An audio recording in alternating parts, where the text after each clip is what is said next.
Warcraft.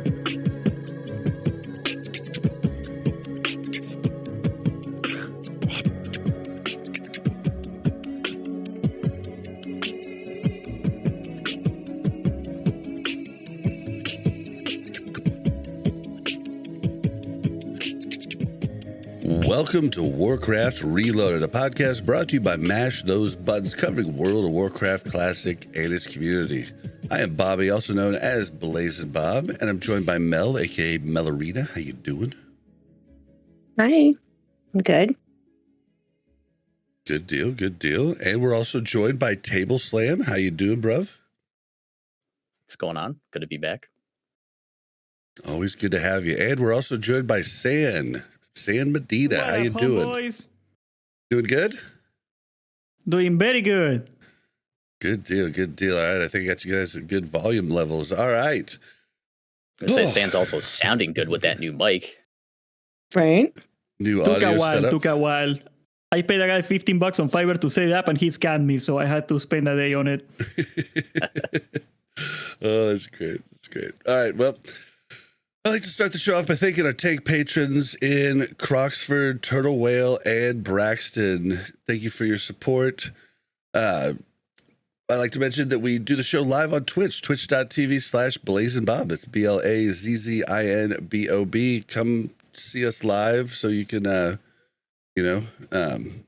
chime in on the conversation.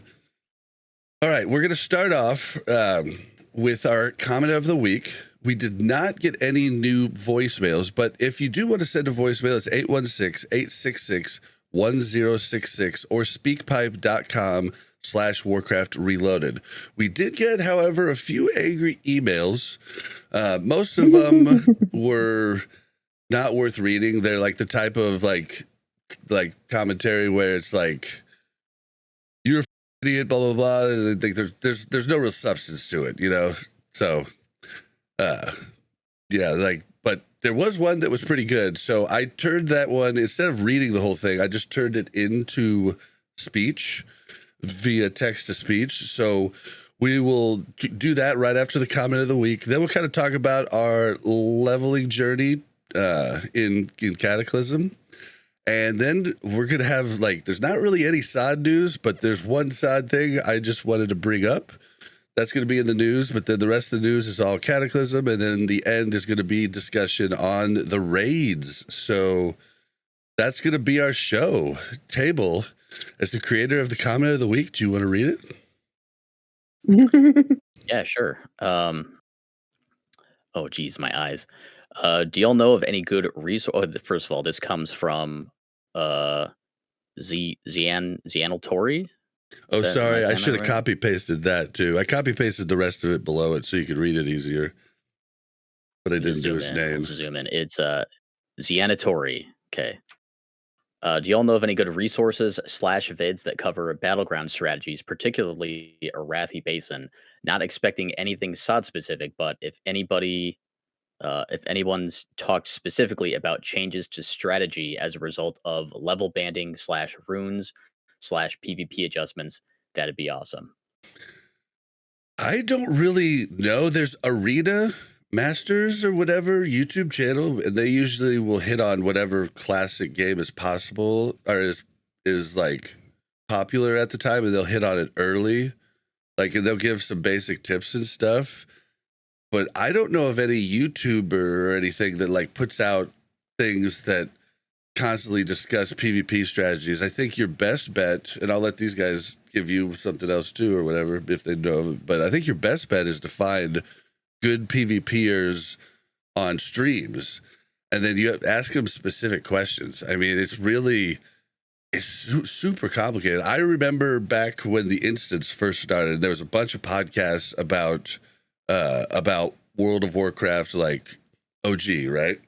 And I always was trying to find one about PvP, and I found one that lasted for 5 or 6 episodes, but it's just not something people can really give you a good answer for. It's a lot of trial and error, a lot of learning, a lot of it's just a lot. But I don't know. Do you guys have any other advice? Bobka's a good one to chime in too and ask questions about strategy, especially for SOD, because Bobka's still playing a lot of SOD PvP. So I don't know. Yeah, the two names that I would mention, Bobka's one of them. The other one's PS Hero. PS Hero's pretty big PvPer. I'm not sure how much SOD he plays in relation to like retail and stuff like that, but usually when I see PS Hero streaming, he's almost always doing PvP stuff.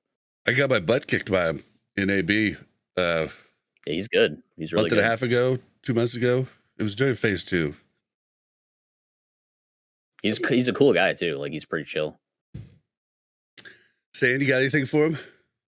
Yeah, I was gonna say that, and like this is why every Latin American boy loves Swifty so much. He used to have a Spanish channel, but I'm pretty sure he made this video in English first and then he dubbed it.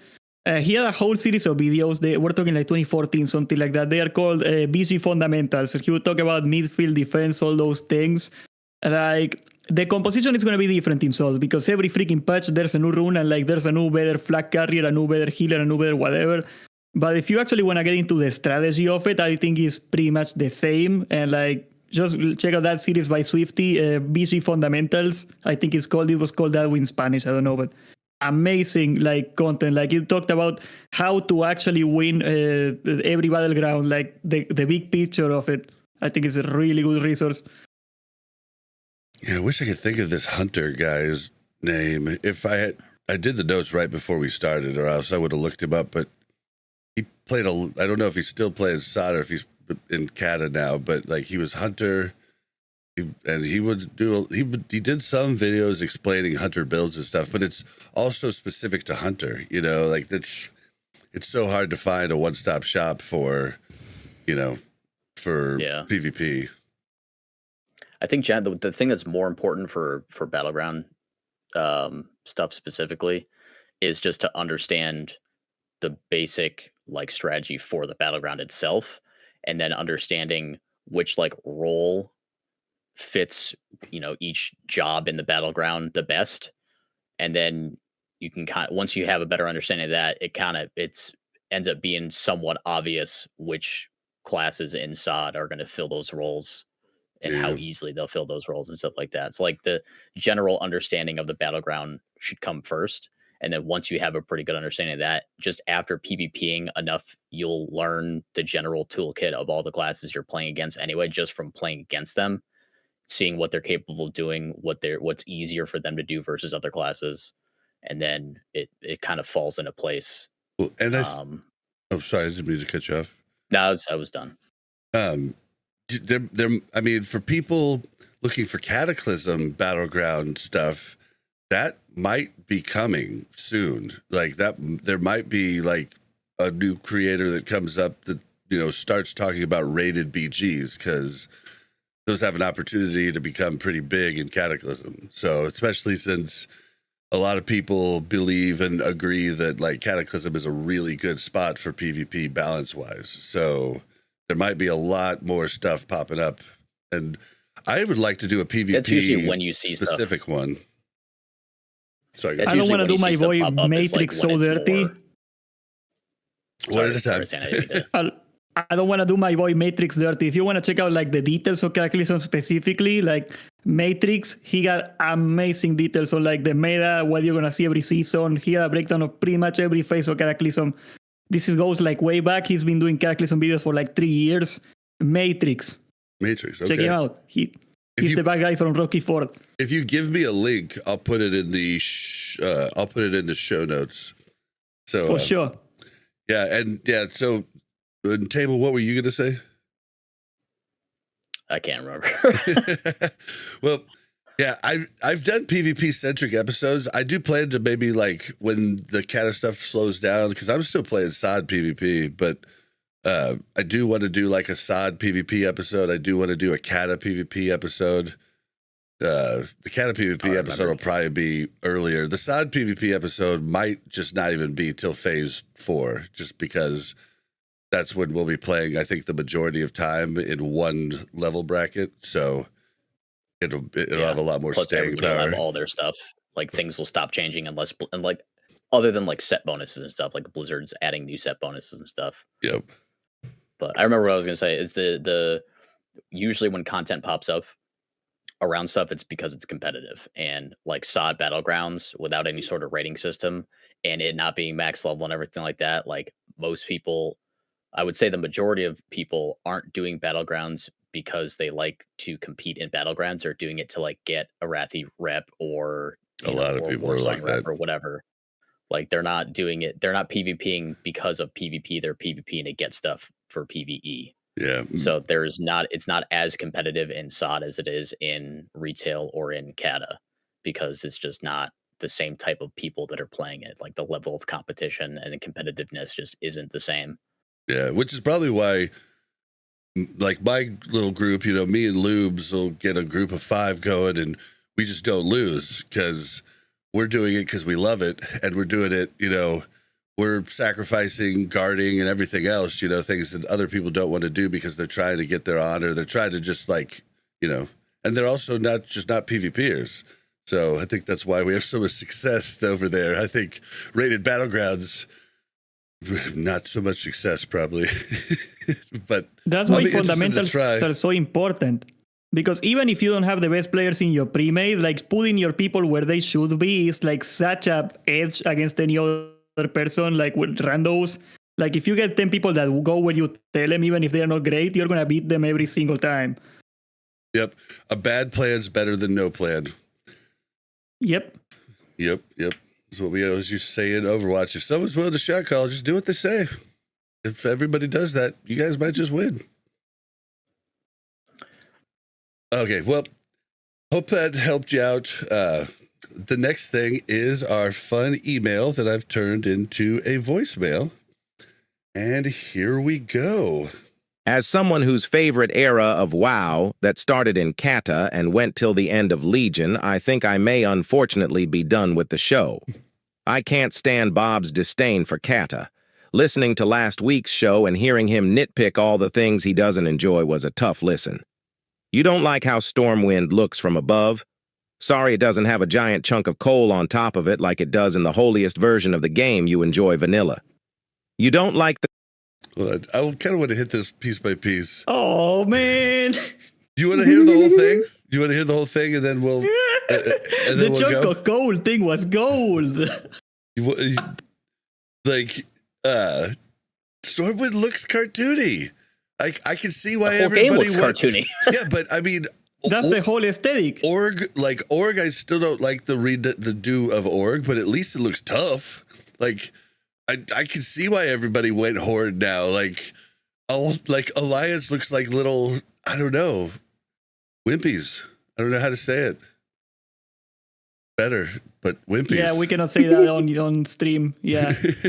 I don't know. I think Org kind of looks like Chuck Liddell's house now. No. You see, it's a lore thing. Like, basically, Thrall was a terrible, incompetent war chief, and he left us living in a slum, and Garrosh comes in, and in a year, he industrializes the city, he puts elevators, he put helmets on all the builder workers so they don't get in accidents, he moves all the Zeppelin routes inside the city for convenience. Like, if we had Garrosh 2 more years, the Horde would have taken the Alliance over by now. Like, all the other war chiefs freaking suck. I love Garrosh. He made the trains run on time. Okay, only because he messes with some old gods, all of a sudden he's a bad guy? No. I voted for him every time, bro. Yeah, okay, but guys, yeah, I'm sorry. Like, go look at the Stormwind recreations in Unreal Engine.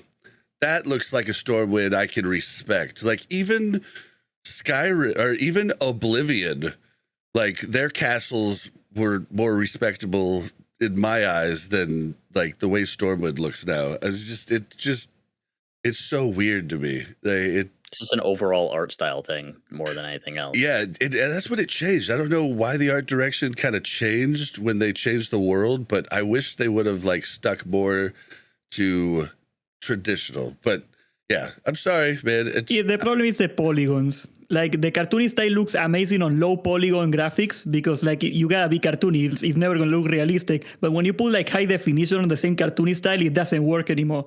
Yeah, it looks weird. It really does. And yeah, you look at anything that was trying to be realistic when they didn't have the technology to actually be realistic, and it looks hilariously bad. And it ages bad. But that's exactly like what Stan is saying. That's why Blizzard leaned into the cartoony thing, because they were like, well, it's not going to be, photorealistic, so let's just be stylized instead. And they did, and Yeah. One of the reasons that WoW was so successful is they designed it so it would look good on a toaster, like anybody could run it. The original. But guys, I want to just go with this. It's just my opinion. Who the fuck cares? If you like it, you like it. It's cool to like it. You can like it. It's okay. I don't need to like it for you to like it. Some guy on the internet. Yeah, like I don't need to like it for you to like it. That's all. Okay. The questing experience? You admitted you weren't even paying attention and doing karaoke or something. Do you have no interest in learning the new lore and discovering new characters? Quests are more meaningful if you actually know why you're doing what you're doing. I've never known what I'm doing questing. I've never read quest text except to skim through to see what direction I had to go before I had quest helpers. Like, what are you talking about? Like, I'm sorry. It's okay to like the lore. That's for some people, but like the quests were rewarding in vanilla. Like the quests are is like you're being on an on-rail shooter now. And I know I like the arrow. I like the arrow. Sorry. But I don't like that every quest is like 15 feet apart from each other. And if you die, there's so many times that I died on different things, and I'm waiting for Mel to res me. And then I finally realized while we were leveling up, just release. It's only going to take me like literally a second and a half to get back to my body. Like we beat this one elite quest, and I can't remember where it was, like the big dragon. We two-manned this big dragon, and like... It was an 85 and we were like 83. God, where was it? What zone was it in? Mel, do you remember? Like, we first went infiltrated them and like stole stuff from them. And then like we had to go back and everybody was dead. And then like he kept falling to the ground. I don't know. We got like a piece of 333 gear for it. Was it Twilight Highlands? Did you kill Deathwing and like hack the game and never told us? No, it's like a big drag. I think it was at the end of the Indiana Jones zone or the zone right before the Indiana Jones zone. I feel like it was desert though. I mean, there's the dragon in Oldham that's like kind of outside of Hall's origination that like once you progress far enough in the quest, you have to like avoid the dragon, and then the next like you can. And then the next you can kill him. Yeah. Okay, so that's the one. You get an item that starts a quest. So it took us like a half an hour to kill him, right? Like, but like, so the first attempt, we didn't realize that it was going to be, that much of a slog. I didn't have poisons on. Like, we were like really unprepared. And then, so we died after about 5 minutes of fighting it. I ran out of cooldown. She ran out of, mana, and we were just kind of there. So we came back. I was like, we can do this. Oh, I remember this. So, okay. Yeah. So then we came back, and it was hilarious because I figured out the mechanic, which was actually really cool. Like in the open world, I did a quest where a big boss had an actual mechanic, like where he would rumble the ground and stuff. Like, but I figured out the sound that happened right before it happened, and then I was able to dodge it and stuff most of the time, which was actually really neat. But like I died, and then I'm sitting there and I'm like, well, we'll try it again. I was like, wait a second, I can just come back. And she's like, yeah, what are you doing? And I literally was back in a second and a half, grabbed aggro again, and then just like we killed him. It was pretty funny, like how that works. But like we didn't need to get a group. Like Rested told us to get a group. It was level 85, but that was actually really, really we fun. kind of were a group. But it felt a little cheap that I was able to come back, Like it felt a little cheap. Yeah, the newer quests, some of them are pretty cool. I think to the person's point who sent in this email, the new questing stuff is good. Like I do enjoy it. Like I think there is actual lore now. The thing that is different about it from vanilla questing is there's only like there's a small handful of quest lines in vanilla that go across multiple zones and carry on through multiple levels and stuff like that. Like for the Alliance side, one of those is like the Defias story starts in fucking Westfall. Actually, no, it starts in Elwyn, and goes all the way through Onyxia.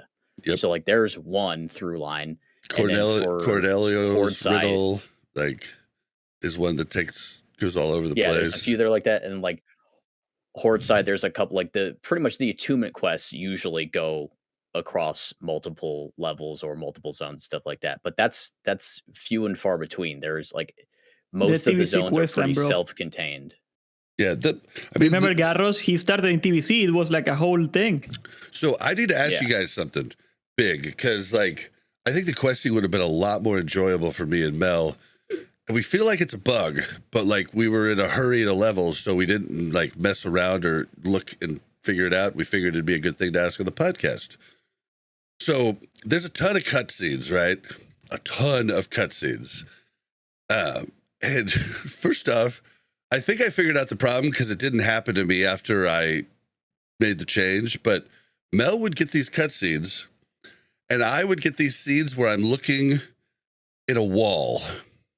Like, and we're in the same scene and I'm looking at the wall or looking at like just looking at something I'm not supposed to be looking at, or looking like up to the sky and shit. I think I figured out I've got the zoom macro where you hit it and then you can zoom way out. And I was zoomed way out. I zoomed in to like, I turned that off and just used the maximum zoom in the game.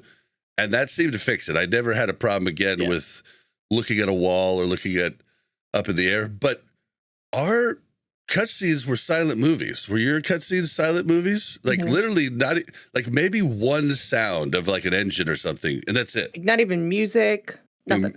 Yeah, nothing. Like it was They just were like, fine for me. Did they talk?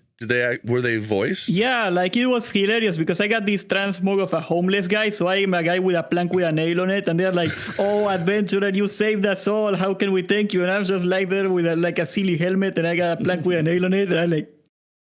So it was a bug. So we were supposed to hear, because I swear the first couple cutscenes, I was like, I swear they were voiceovered, like the first couple we did, right?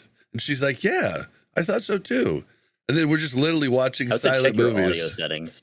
We did. We for checked like the music thing. Like if you don't have the thing checked to loot music, if loot music is not checked, then you probably won't hear music during cutscenes. Loot music. What's loot music? It's in the audio settings. It's when it's like, you ever notice how like you're questing, all of a sudden it's quiet and you're like, oh, because the song for the zone ended and you didn't have, if you don't have the loop music checked on, the song won't restart. Okay, loop music. Okay, loop music. Well, yeah. So check that. I don't know. We just have music off. I mean, we have music off by default, but we had voice on. Do you hit Control S? What's Control S? Control S disable sound. It happens all the time. Accidentally you hit it and yeah. Oh no, I disable that because it messes with my keybinds. Hey Google. It could be a few things like instead of like the weird, the stuff that normally plays during like cutscenes and stuff like that. Say that again. Sorry, what? My Google thing just like started playing an episode of something for some reason. Like the little thing that sits on your desk with the screen. Like, all right, sorry. You probably heard something you said and thought it meant you were talking to it. The government, all the sound and voice stuff during cutscenes is probably tied to like the game settings. So if you have like the game stuff turned off normally, like it's probably tied to that. Yeah, but we have everything but music turned on. Our air speech is turned off, but I guess, yeah, I don't know. If anybody could leave a comment or write in or just let me know, jump into my chat sometime on Twitch and just let me know. Because if I level another character, I'd like to see those scenes.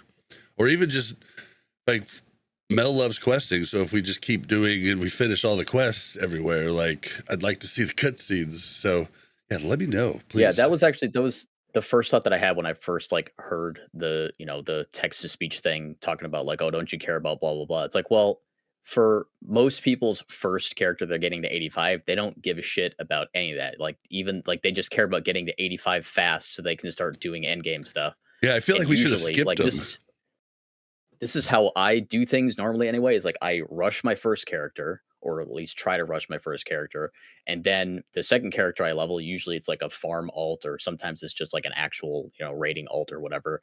That's the character that I go through and like try and get the actual story and everything afterwards. Like I rush to max on the first character, and then the second character is the one that I actually pay attention to all that stuff and read the quest text and like understand what's going on. Yeah, well, So like and just because you see somebody rushing through stuff doesn't mean they don't care. It means they're just, it's not a priority right now, but it doesn't mean that it'll never be a priority. Like yeah, and I mean, I think we would have appreciated the lore of the quest, like the freaking Indiana Jones quest, the Harrison Jones quest.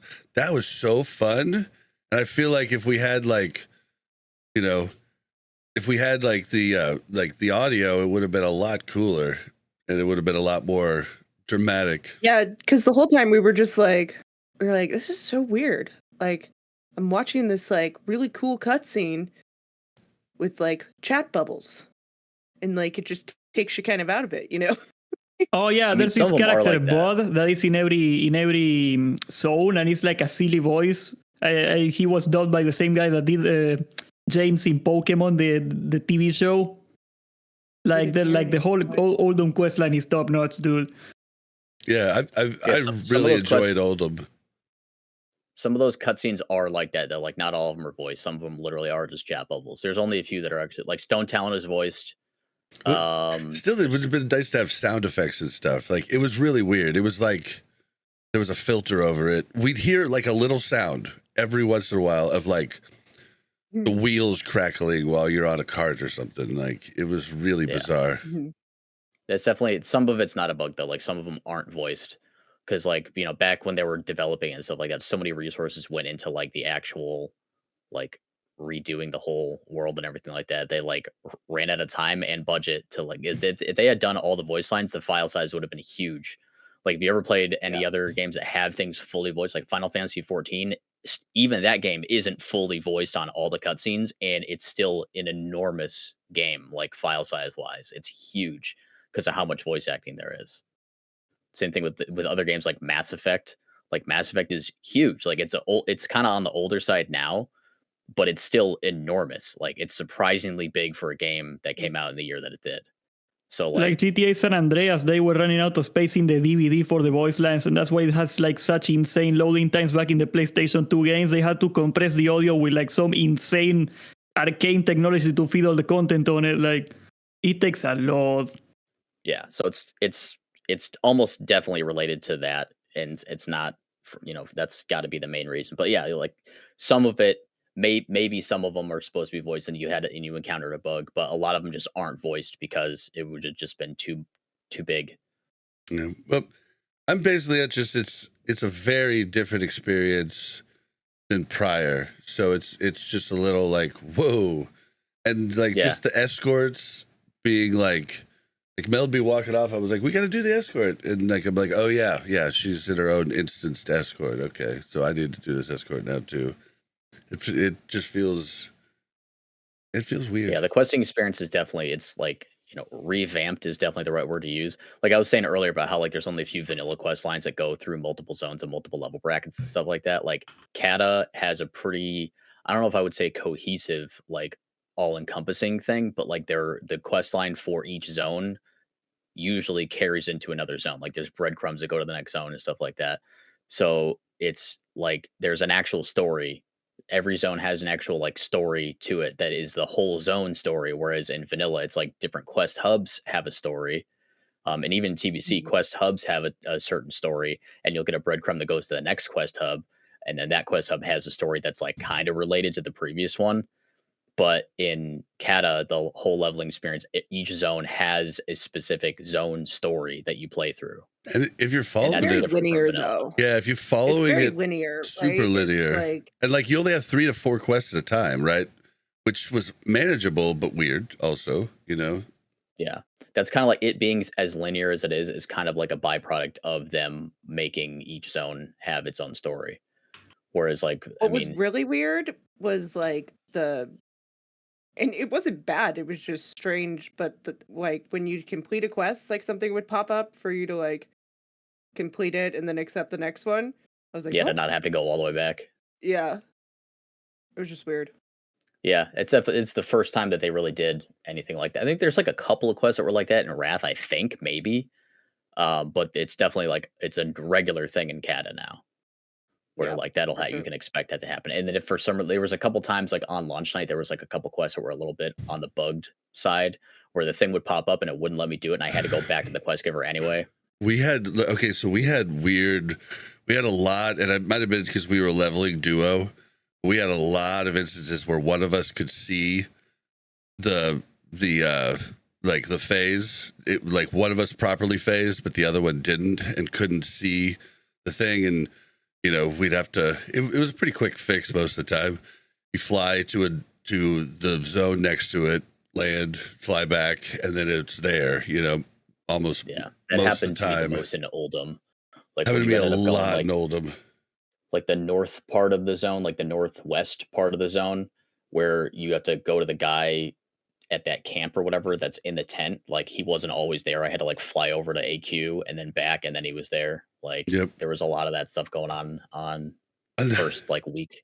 Another thing we noticed that we thought was really funny is you could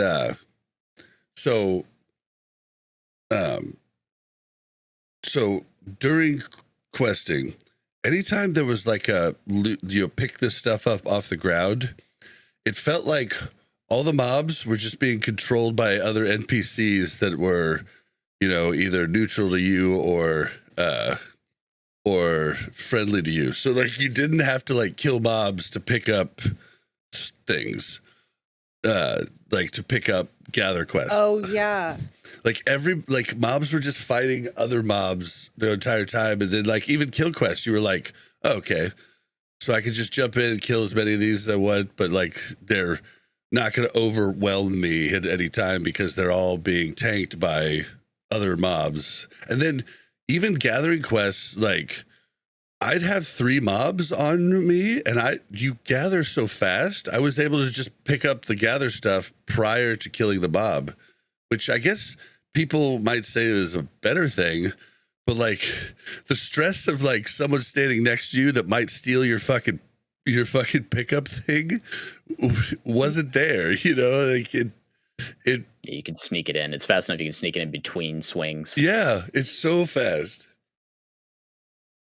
Yeah, like the elementals in Hyjal, I just went in there. One guy invited me, and next thing I knew, I had like all the items on me already, like instantly. Because like if you do the biggest share of damage, so what happens is like you don't have to do 51% of the damage, but if you got like 5 mobs hitting it and you do more damage than any of the other 5 mobs that are hitting the other mob, you get credit on it. So we were just spamming AoE on top of the fire elementals. The very first quest you do in Hyjal, you get them pretty much instantly. Yes, and some mobs were like shared, like someone else could have the tag, but I'd still get credit if I was like just in like the area. Not even in your party. Yeah, and not even attack the thing.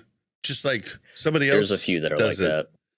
Yeah. That's like the Cata's the first time that pops up too, and that's like specifically I mean, that's not a bug. That's definitely on purpose. It's like that in retail now too, where you don't necessarily have to have the tag, and that was like because of how toxic things got like back in the day with named mobs and stuff like that.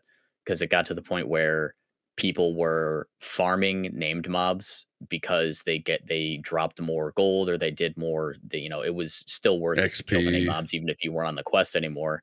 So people were tagging them and people couldn't progress their quests or whatever. So Blizzard decided to make that those important mobs like not have a specific tag or whatever. As long as you hit it, you get credit. And like you can even see that in Tolbarad.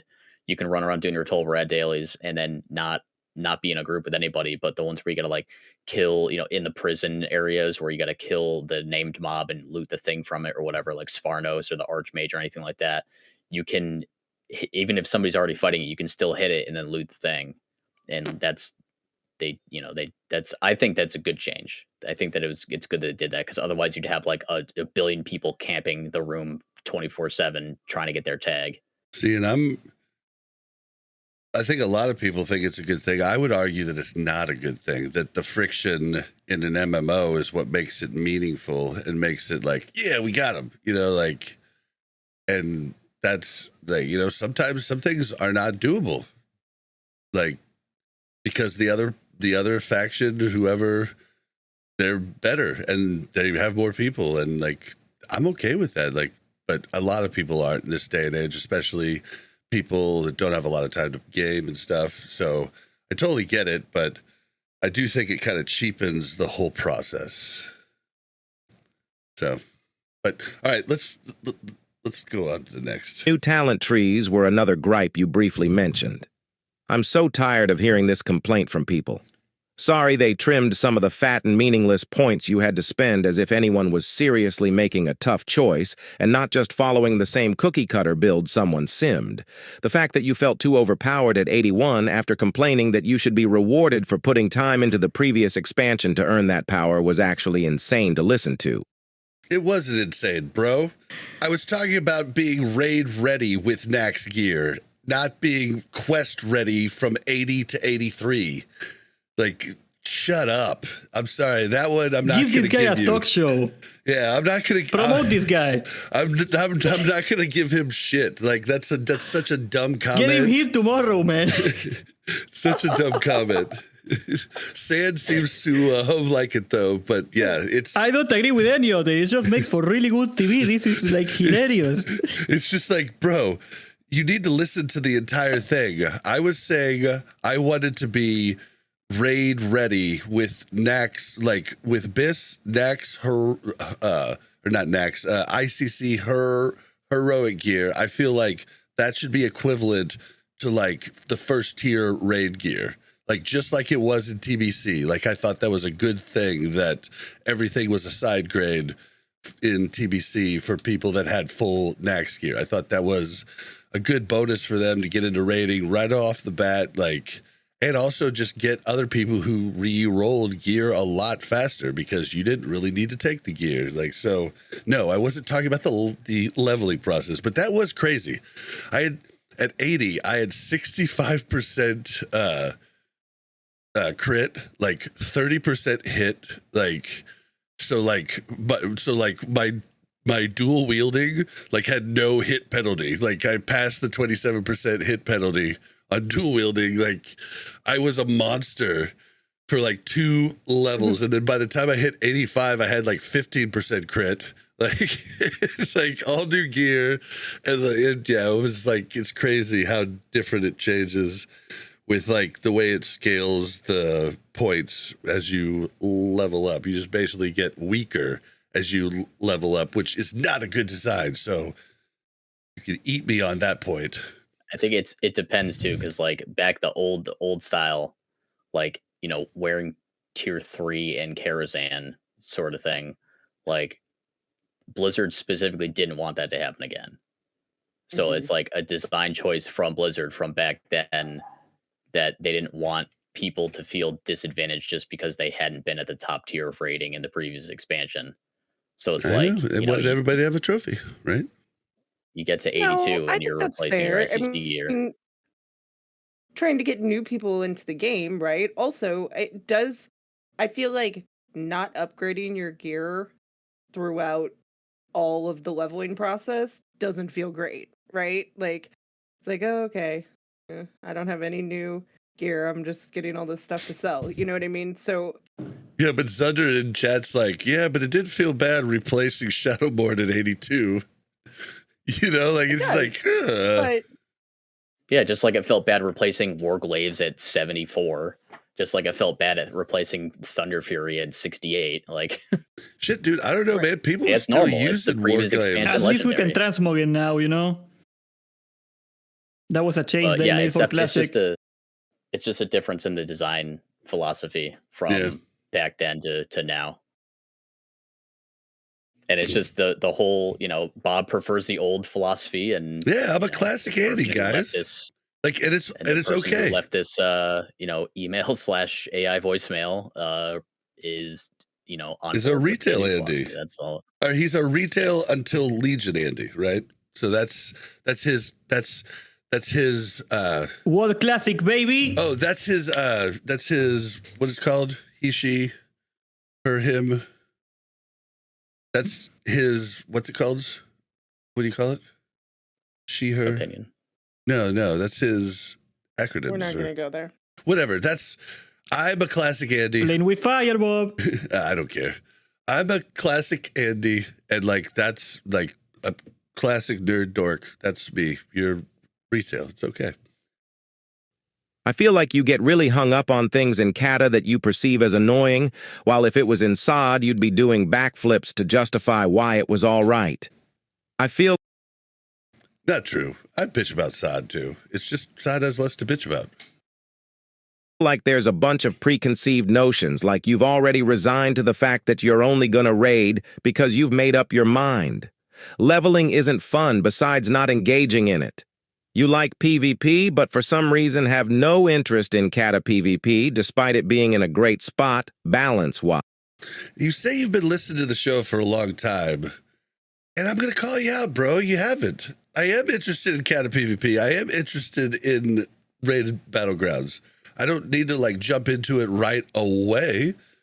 Like, but I am I think interested. you did say last week, though, that I'm not doing it right now. Like, I'm not like pushing for it. Like, but it's something I might try. I just don't want to do it on Rogue. Like, I don't like the way Rogues were changed for PvP from Wrath on. Like, I don't like it.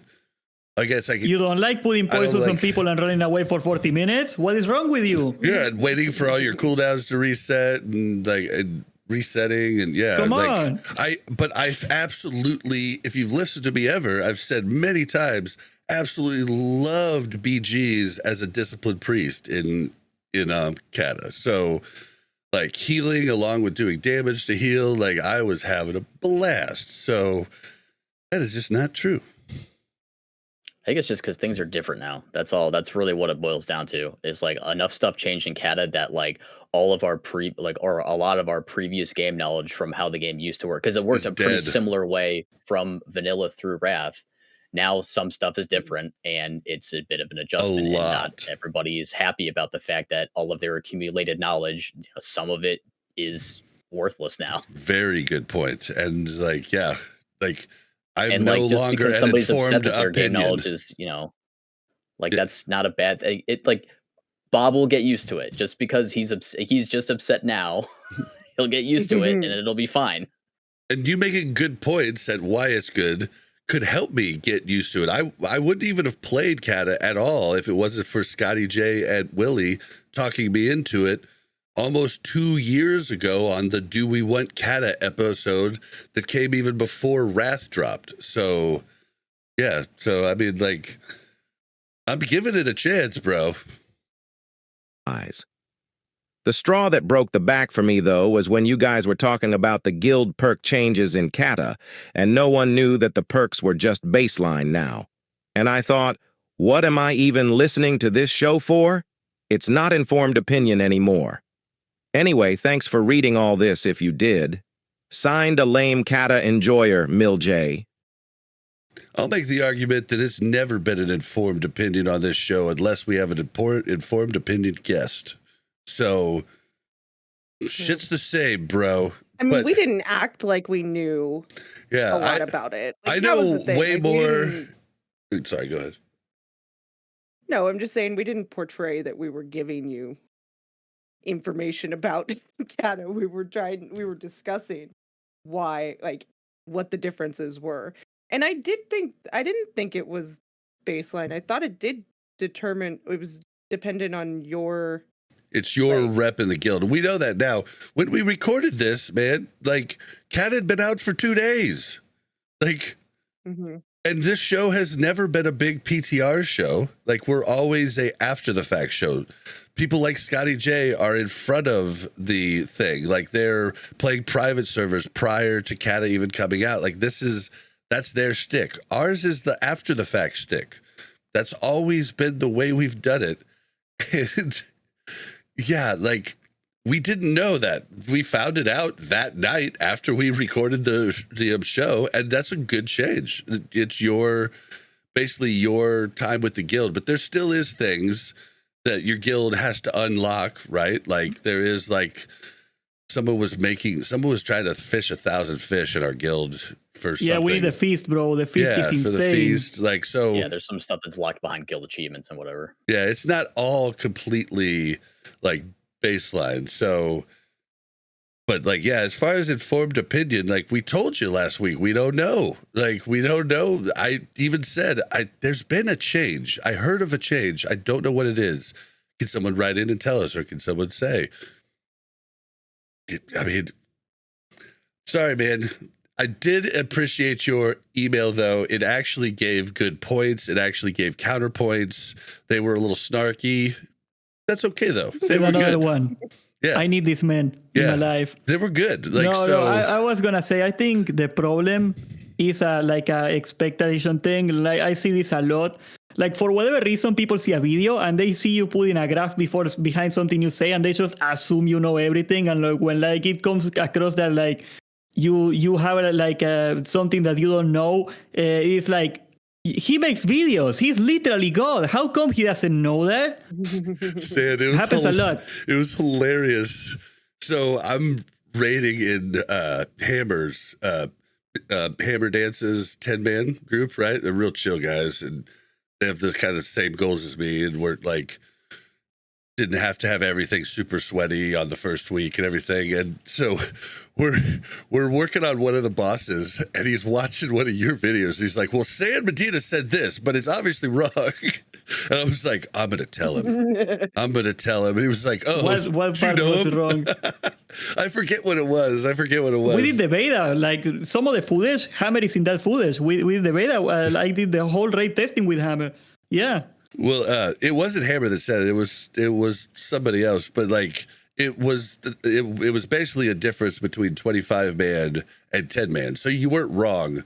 It just was wrong for our situation because 10-man changed just a little bit. So that might be the 3-tank thing in BOT. I think that's what he's talking about. Mm-hmm. Yeah, that was a bit of a blunder. But yeah, it was hilarious because I was like, well, I'll tell him. They're like, well, you know him? I was like, yeah. But yeah, I thought it was pretty funny that we were using your videos to like do the content. I was just cracking up. Sometimes I gotta use my videos. Like when I picked up the Pro Paladin again, I forgot how to do it. Good stuff. All right, well, thank you for your email. It gave constructive criticism. And yeah, that I appreciate, even if you're making fun of me or whatever. Like, it's completely fine. It's way better than like, funny. You're an idiot, blah, blah, blah. Funny. Oh, yeah, it was definitely, I mean, it was great. That's why I put it on the show. So, yeah, don't ever be afraid to send those in, and I really appreciate you. Yeah. Really appreciate the email. And, you know, I took some stuff away from it too, you know. I'm going to try and pay attention to the lore and why I'm doing quests the next time I level. I'll give it a shot. Yeah, I would for sure recommend that. Like, next time you do, next character you level, like, actually absorb the story and stuff like that. It's pretty cool. Like, some of the new stuff they did is pretty good. Yeah. I'll check it out. And I didn't completely hate leveling. Like, once I got into it and like got off of my like, you know, that first night when I was karaokeing and stuff, I was like, my subconscious brain was trying to make me like not have a good time. But as I got better at it, like I was leaving Mel in the dust, and I'm questing. It was like, Mel, are you coming? So, I was having every like questing session I had, I started out just trying to go fast and ignore everything. Because I knew that, like, as soon as I started like paying attention to what was happening in the quest or why I was doing the quest, I would immediately slow down, and that's exactly what happened every time. I was trying to go fast at first, and I'd be like, "Wait a minute, why am I doing this?" And then before I know it, I'm sitting there like floating in midair reading a quest, and then Deathwing comes by and kills me, and I'm like, "Well, now I have more time to read." So, yeah. So let's move on to like our leveling experience. Like Mel and I talked about most of it during that voicemail, but one thing we didn't talk about is dungeons. So Mel was like very combatant with me about doing dungeons while we were leveling. But she like conceded finally, and like we went in and did them. And man, all the dungeons we did, I mean, we did like, we did all of them at least once. I tried to get people to talk every time. Like it was a little social experiment for me. I got one dude to talk in all of our dungeons. One. And he was a nice guy. Like, but most like, of them don't Is this speak on English. launch? That's the problem. Launch night? no, we didn't start leveling until Friday of last week, like the day before. Yeah, I guess I said that wrong. When we recorded the episode, Cataclysm had been out since Monday. Mel and I had only played Friday the night before we recorded. But yeah, like I tried to get people to talk. Nobody talked. Like nobody talked at all. I feel like that's pretty normal so soon after a launch. Like people are more focused on being quick so they can continue leveling. But like, in like a week or so when people are like leveling their alts and stuff like that, like people might be a little more relaxed and willing to like actually chat. I've seen that, yeah. There was this one guy. Well, I didn't know what to do. Oop, Mel, you Onto just this locked up for a tornado second. to get. Hold on. Mel, you're locking up. Yeah. You're locking up. Okay. The last thing I heard you say I was, think I you're didn't know good what now. to do. Yeah, I think you're good now. So there was this one dungeon where we had to like click on this tornado to like get to the next little like platform, but we didn't know that, right? And so we're just like running around and like asking in chat, like, I don't know how to get to you guys. Literally nobody said anything. And we were like, and we ran around for a good like 5 minutes. Nobody said anything. They were just waiting. Like, Yep. if you're waiting for us, you have time to look down at the chat and realize that we don't know what the hell we're doing. Yeah, and then They're like waiting. Jerome was in the same problem and he got kicked. Like he asked, like, guys, what do I click on? And he got kicked. Like it's just because it's easier to kick somebody than to tell them, oh, just click this. It's insane. Like, yeah, and like that is the like, RDF is awesome. Like it really is. I think it's awesome. Like I have a great, like it's so nice to just be able to queue while I'm doing other stuff and go right back to where I was when I'm done. But boy, we've taken a loss. And that's what we realized later on back in the day too. We've taken a loss with this functionality, and people are no longer required to communicate or anything. And it's really weird. We did have this one DK that had like random things random yells macroed into his moves. So sometimes like RP sometimes he'd be like, I will blah blah blah smite you, you evil fiend, blah blah blah. He's like, it was hilarious. I was like, okay, cool. oh yeah, I used to play, but I couldn't get him to type people. anything. Like, and then with the grabbing thing, I used to kill him every time I found one of those. I was just throw them into holes. So it was hilarious. So, Bob, what you need to do now is if you ever play sub, make a shadow step macro that says /s nothing personal, kid, every time you shadow step. Oh my wamo. Like and then I thought in Cataclysm in Dungeon Finder that like you couldn't roll on gear you couldn't use, but halfway through up to the last boss in this dungeon, we didn't realize it, but there was a mage rolling on literally every piece of gear, and like he rolling need on every piece of gear, and finally he got a piece that I wanted. And I was like, wait a second, why is a mage rolling on that? And then I just like voted to kick and wrote mage rolling on every piece of gear, and he instantly got kicked. And then we waited there for a bit, and someone joined and then declined, and then I was like, we could just 4-man the last boss. So we just 4-manned it, but nobody answered me. They just like when I said we could probably just 4-man this, they just went in and pulled, like, but nobody talked at all. It was so weird. Jay in chat makes a good point too. Like if you and Mel were queuing, if you were already in a group together and you were queuing, if you still had it on /P, if your text was blue, then none of them saw it. No. RDF /I. uses instance chat. Yeah. Yep. You were doing that? Okay. Yeah, we learned that back in Wrath first, and then Bob told me. Yeah, we learned that back in Wrath. You could type, so it'll default to instance if you type /raid /BG /I, but I do /I, but yeah, it was in instance chat, and sometimes it was just in say, like, so they're seeing the chat bubbles, you know. But yeah. The one guy that talked, mage probably you rock, was either leveling enchanting and was just trying to get enchanting mats, or they just didn't know or something. I don't know. Like it's almost always easier to assume ignorance instead of maliciousness.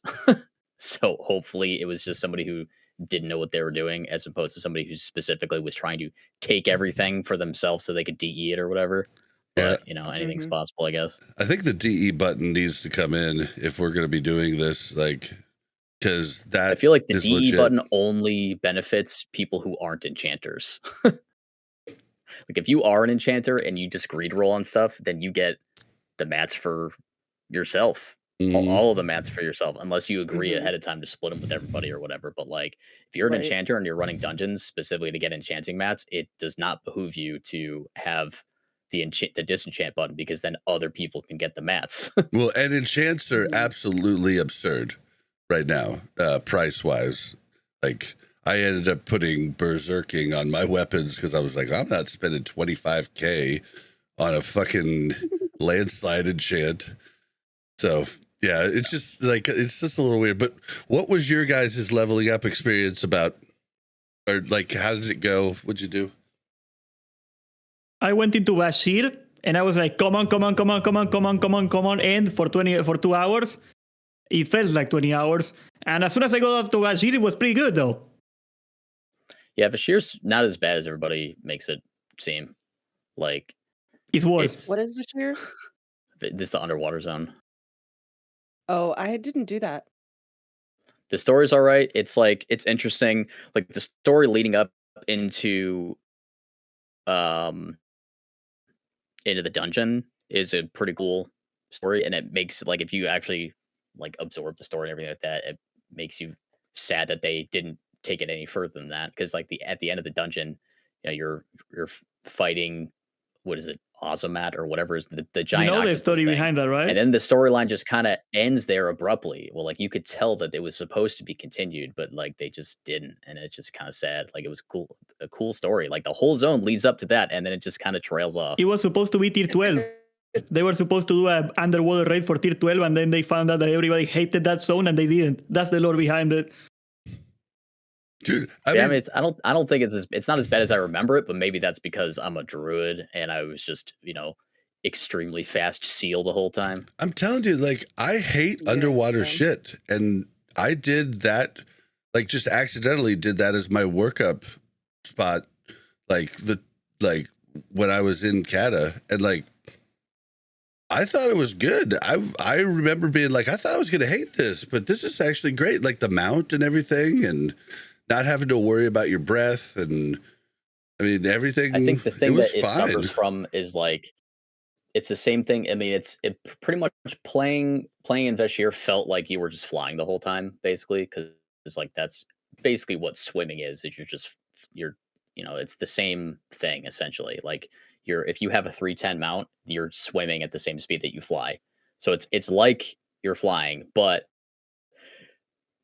being able to stop, you're essentially flying and able to stop midair to fight stuff. And it's just the depth thing, like the depth perception thing while you're swimming is just tough. Yeah, it is a little weird. It's hard to get past that, like knowing where to stop, and it's just kind of annoying to, like, oh, I thought I was in front of this thing. Hitboxers are it's just barely so buggy. I can't hit it. If you're a paladin, get rid of Consecrate. It's not gonna do anything in Bashir. It freaking sucks. Well, I think, any ground thing, but I just feel like their tech, when they redid the world, I mean, I really think they kind of fixed underwater crap, and that might be controversial, but I really think going from Wrath to Cata, the underwater stuff was just significantly better and just changed to Like I don't know the exact reasons, but it is significantly better. So hey, there's a good, there's a cat a compliment. Yeah, but shit can end. That's the best part of it. So you did that? Did you do any dungeons? The story on my main though. I hit revered on every zone, then I went to the next zone, and if I needed a Leo, like always, like I would hit revered, and I would be maybe like a third away from the level, and I would do a dungeon with the tabard then. But like what I focused before getting 85 was getting every single tabard. That's the most important part. Yeah, I went back later. I did that too. Tabards. I quested for, or I didn't quest it first. I soloed Halls of Stone and Halls of Lightning on normal until I was 81, and then there was a group of people that were running dungeons, like the newer dungeons. I went into Stonecore and soloed the first 2 bosses. And after that, I couldn't. No, it wasn't the first 2. It was the first boss, and then the boss that has the mobs that you're supposed to like stand in the beam or whatever to keep the mobs from getting empowered or whatever. Like you can't solo that. Like the only way to solo that is to like have to outgear it enough where you can kill the boss before they get empowered. Hard enough to have 5-man that thing. You know, you got 2 people speaking Spanish in that dungeon. I can say it, I'm a Latin American. It's over. Yeah, like I got to 81. Like I tried Stonecore first, didn't. I couldn't get past that boss I was talking about. So then I went back to Halls of Stone, Halls of Lightning, soloed those a couple times. And after that, somebody in the guild was looking for a tank for some of the newer dungeons. So I joined that and basically spammed to 84. So I got to 84. So you did a lot of dungeon spams. Yeah. And then after that, I didn't have a whole lot of time to play. That was like the only day that whole like first week that I really had any time to play. And I went in and I just did questing for the rest of it.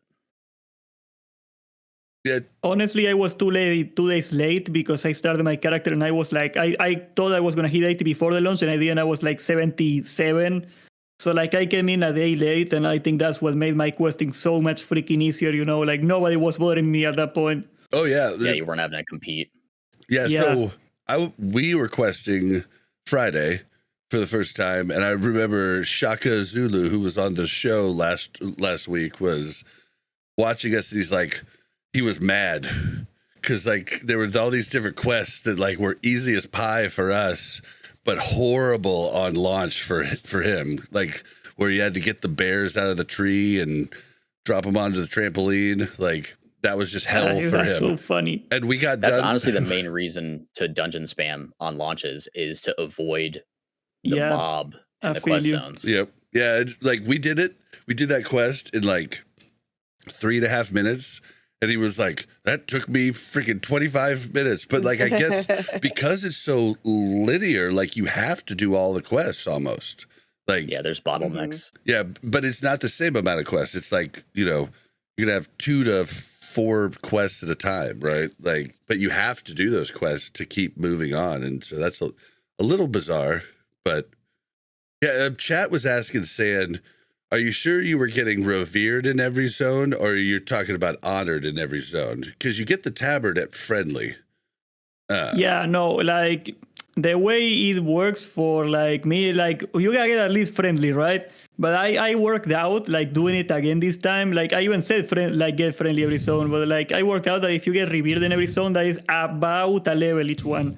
Like it varies. I didn't get very far in Deep Holm because like the first half of it, you don't even get Therazane reputation. That place sucks. 82 is the longest level in the game. I don't know if you feel the same way, guys, but like 82 took forever. Oh, see, none of it really took forever for us. But I mean, but you were also... It took me like 8 hours. So, okay, so that's the difference. So there's the little bonus that I got from getting ICC heroic geared before this, right? Like 80 through 83, I was like literally a god among men. Like I was hitting Sinister Strike, and then like I learned I had to like just do like slice and dice on one bubble because like it wasn't going to come up. Like 2 Sinister Strikes would kill anything. So like it was absolutely nuts. But if you were in non-heroic ICC gear, I bet might have been a I was in slog for TBC you. here. Yeah, I bet those were a slog. The thing that's nice though, this is like a kind of random aside. The thing that's nice about Kata is if you kill something and there's still combo points on it, you can still use slice and dice or It's for you to recuperate. I think it's cheap, but I fucking love it. Like I kill something and it's dead, and I'm like, oh, I got 4 combo points. I'm like, okay, well, I need heals. I'll go ahead and self heal, or I will just go ahead and re-up slice and dice for the next mob, which like didn't matter at all until like level 84. Like 84 is when, you know, like I actually, mobs were really harder. They just took longer to kill. I mean, if I'm being honest, like I had all the tools to survive whatever I wanted to. And that's why leveling as assassination is so nice too, because of the talent that refreshes slice and dice when you invent them. Oh, I did combat though. Yeah, but if you're leveling as assassination, literally every time you kill a mob, if there's still combo points on it, it's always recuperate because you're gonna invent them right away when you fight the next mob, and your slice and dice is gonna refresh itself anyway. So literally all of your remaining your like unspent combo points on dead mobs all just go to recuperate as assassination. It's like super good sustain. I love the change on rogues, combat rogues, that you could toggle Blade Fury on and off.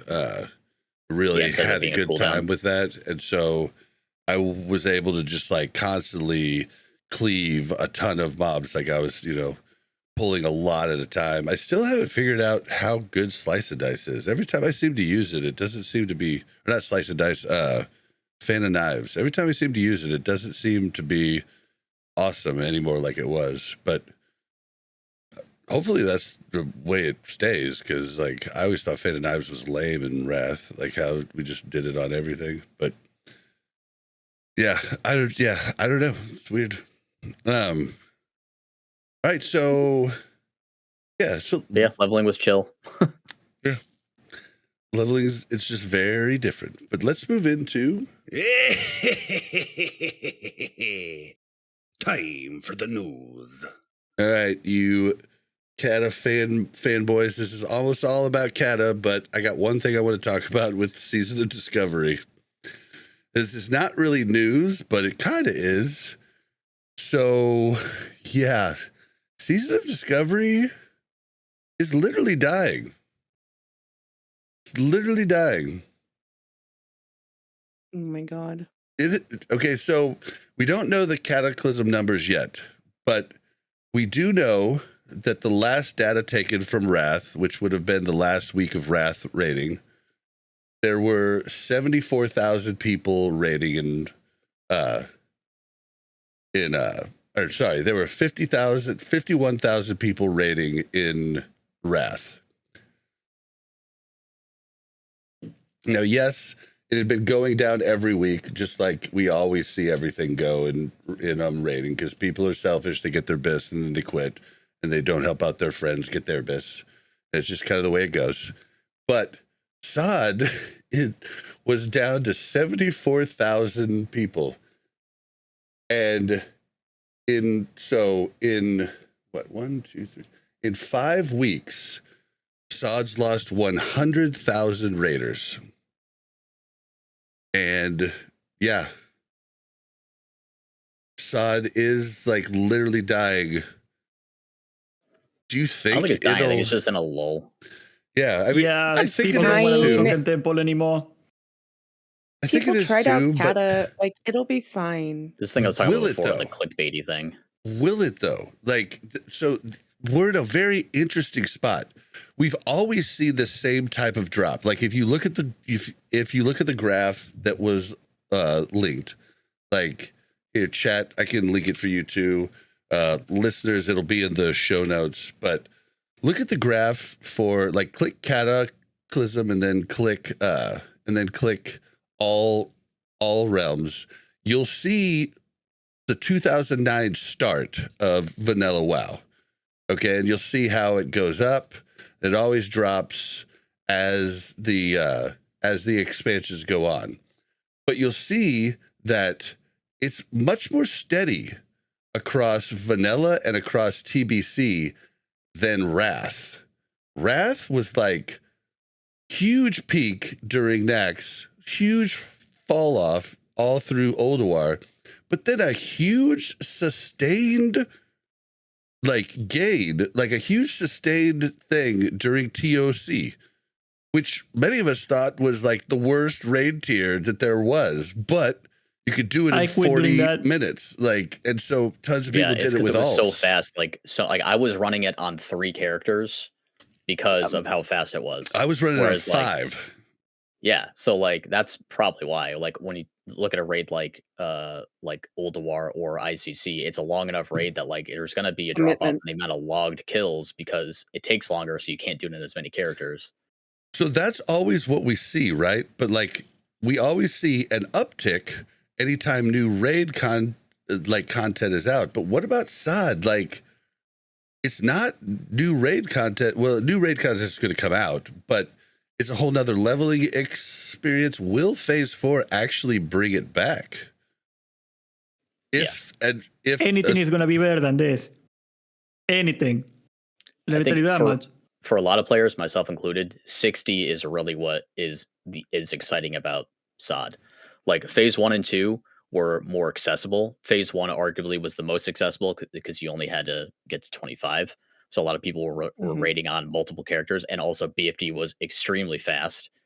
Nomer wasn't as fast, and you had to get to 40. So there was going to be for sure a drop off from Nomer just because of that.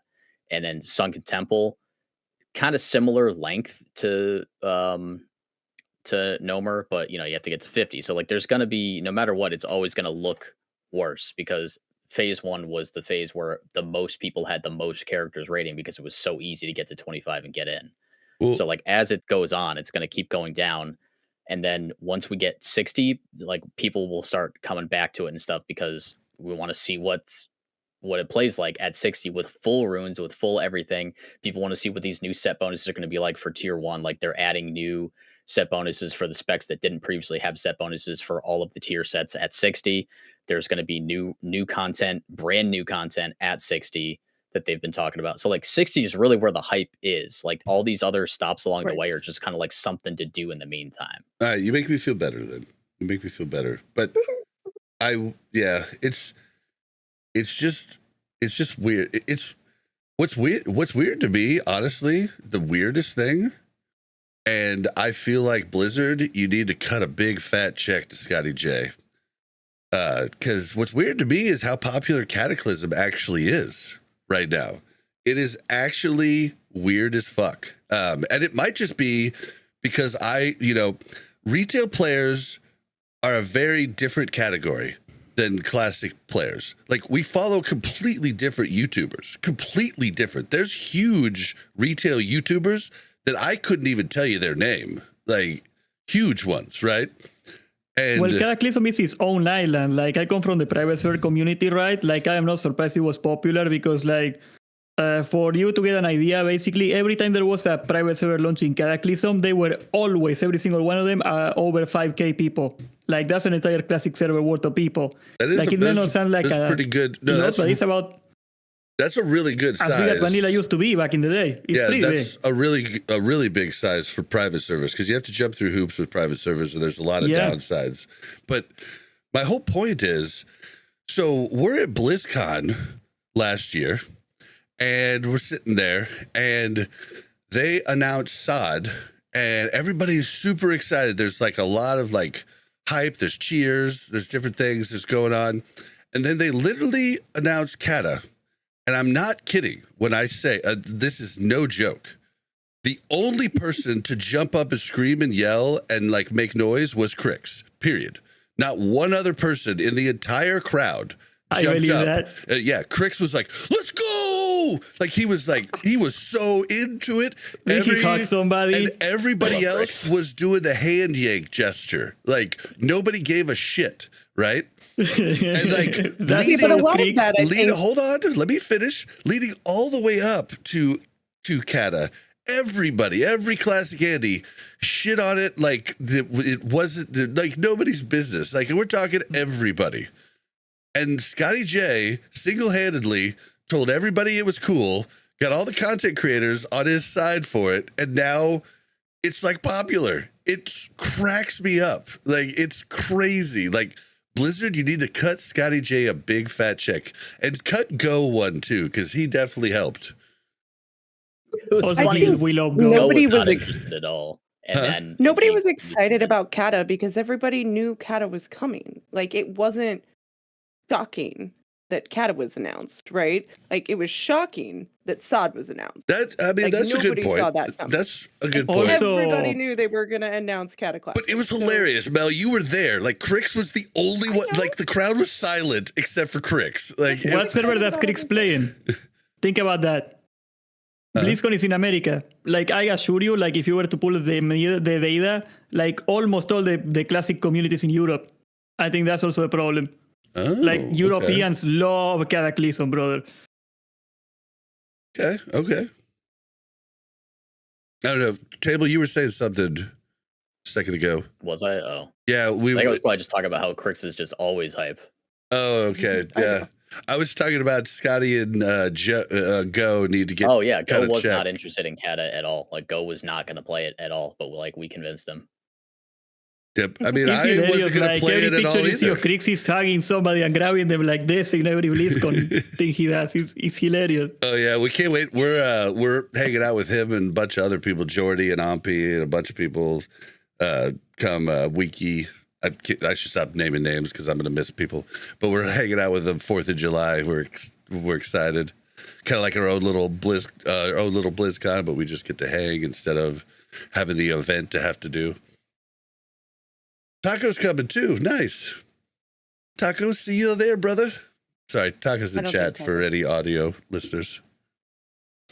Yeah, so yeah, I just think it's like Scotty talked me into it. Like it almost feels like Scotty talked Josh Corbett into it also from Countdown to Classic. Like Josh Corbett was like making fun of every content creator that said Kata was good. Like he was vehemently making fun of everybody. And now he's been watching the Scotty J videos now that he likes Scotty because I introduced him. And he's totally into Kata. It's great. Like, Yeah, you introduced them in a Blizzard? podcast episode, didn't you? huh? Yeah. They met in a podcast episode in your podcast, didn't they? Yep. I had told Josh, like, if you just spend 5 minutes with this guy, you will like him. And I turned out to be right. But yeah, it's just funny. Scotty, like Blizzard cut Scotty a check. But okay. So we don't really need to talk about that anymore. I'm a little worried because I really love Sod. I really love Sod. There will be a resurgence for 60. Like for me specifically, even just playing as a feral in Sod, like it could be more fun if I was able to like actually try and compete. But like with bringing like the spec that I have to run for Sod means that it's not the personal DPS spec. Like the personal spec would be not leader of the pack, but I'm running leader of the pack. So like I can't compete with the ferals who are trying to, top the like the rankings and stuff like that. Like it's just not possible. So it's like my excitement and like enthusiasm for Sorry. what? Go ahead. You should have talked to me about this. Well, no, it's just I decided at the beginning of the phase that I just wasn't. I am gonna care already about that guy. because I would rather You just could bring do leader of that. the pack and not have to worry. And like, and also the fact that like the level 60 is what I actually care about. So like, why bother getting upset about phase, at level 50 when I can just tough it out and then just actually be able to do what I want to do at 60. Okay, yeah, but I mean, we could move stuff around if you wanted to parse one week. It was what I don't. Medina has leader of the pack. You're fixed. I got you, brother. No, we're My in different DPS groups, sucks though. anyway. Yeah, but it only works like you're in the other melee group a lot of times. We have two physical groups. Like it's more raid DPS for me to have leader of the pack than it is for me to. power shift Oh more. man. But whatever. At 60 it doesn't matter because I can have all of the talents that I would want anyway. So it doesn't matter. Like 60 is what I've always cared about the whole time. Like all these these stopping points along the way have just been like an interesting thing to do along the way. It's not something that I was ever focusing on super hard to begin with. But at 60, like 60 is really where the hype is. Like especially for me specifically and for a lot of people, 60 is where the actual hype is. So like the drop off at 50 is like I know that I expected it to drop off like after the first 2 or 3 weeks of rating at 50. Like that's probably where the drop off started, and that's where I expected it to drop off. And then when 60 comes out, like all of a sudden people are going to actually start playing again because it will know what all the runes are going to be. We'll know what the changes are to the tier sets and everything like that. Like there's a lot more to be excited about at 60 than at 50, at least in my opinion. Yeah, especially if you don't love PvP. PvP has been so fun just figuring out the meta at the different stopgaps. But yeah, just unfortunately not everybody loves PvP. I am so excited to see what excuse Agren is going to give for balance now, because every phase he's like, oh yeah, it's fine that this is stupid because the classes are not finished yet. Next phase is going to be finished. Let's see what he says next about like, because we're going to see a Scorpion taking triple damage. We're going to see a Rogue going flying and killing people. We're going to see something crazy next phase. I just want to see what he says next. All right, well. I think it's interesting from a balance perspective. Because it's like, I get it from the developers' standpoint where like they're hesitant to do too many big sweeping changes because of the fact that essentially every class is not complete right now. Because like you don't have all the abilities or talents or, skill ranks of all the stuff that you're going to have at 60. You don't have all the runes yet. So like it seems pointless to try and balance stuff at 50 when they're going to have to undo a bunch of those changes for 60. And it's like, I get it, but at the same time, it is frustrating to feel like you're playing an unfinished game. I couldn't play my bear for 2 phases. Yeah, same, dude. It is the most stupid thing ever. Like, I don't care if you give me 3 Ashbringers, like each in one hand, and I'm holding one on my mouth next phase. It still sucks. I didn't get to play my class. And like, it's something I brought up. We should get off SOD because like the hype's on Cata, but it's something I brought up at the very beginning. And this affects you big time, Sand.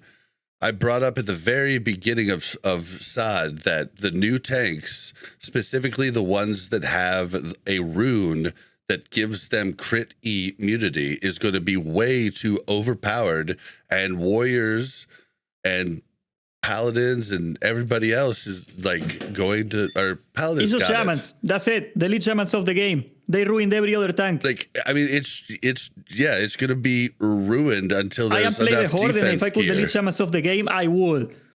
Yeah, it's almost like for all you Alliance just... that complain, okay, if I could delete them, I feel you guys. If I could delete shamans of the game, I would too.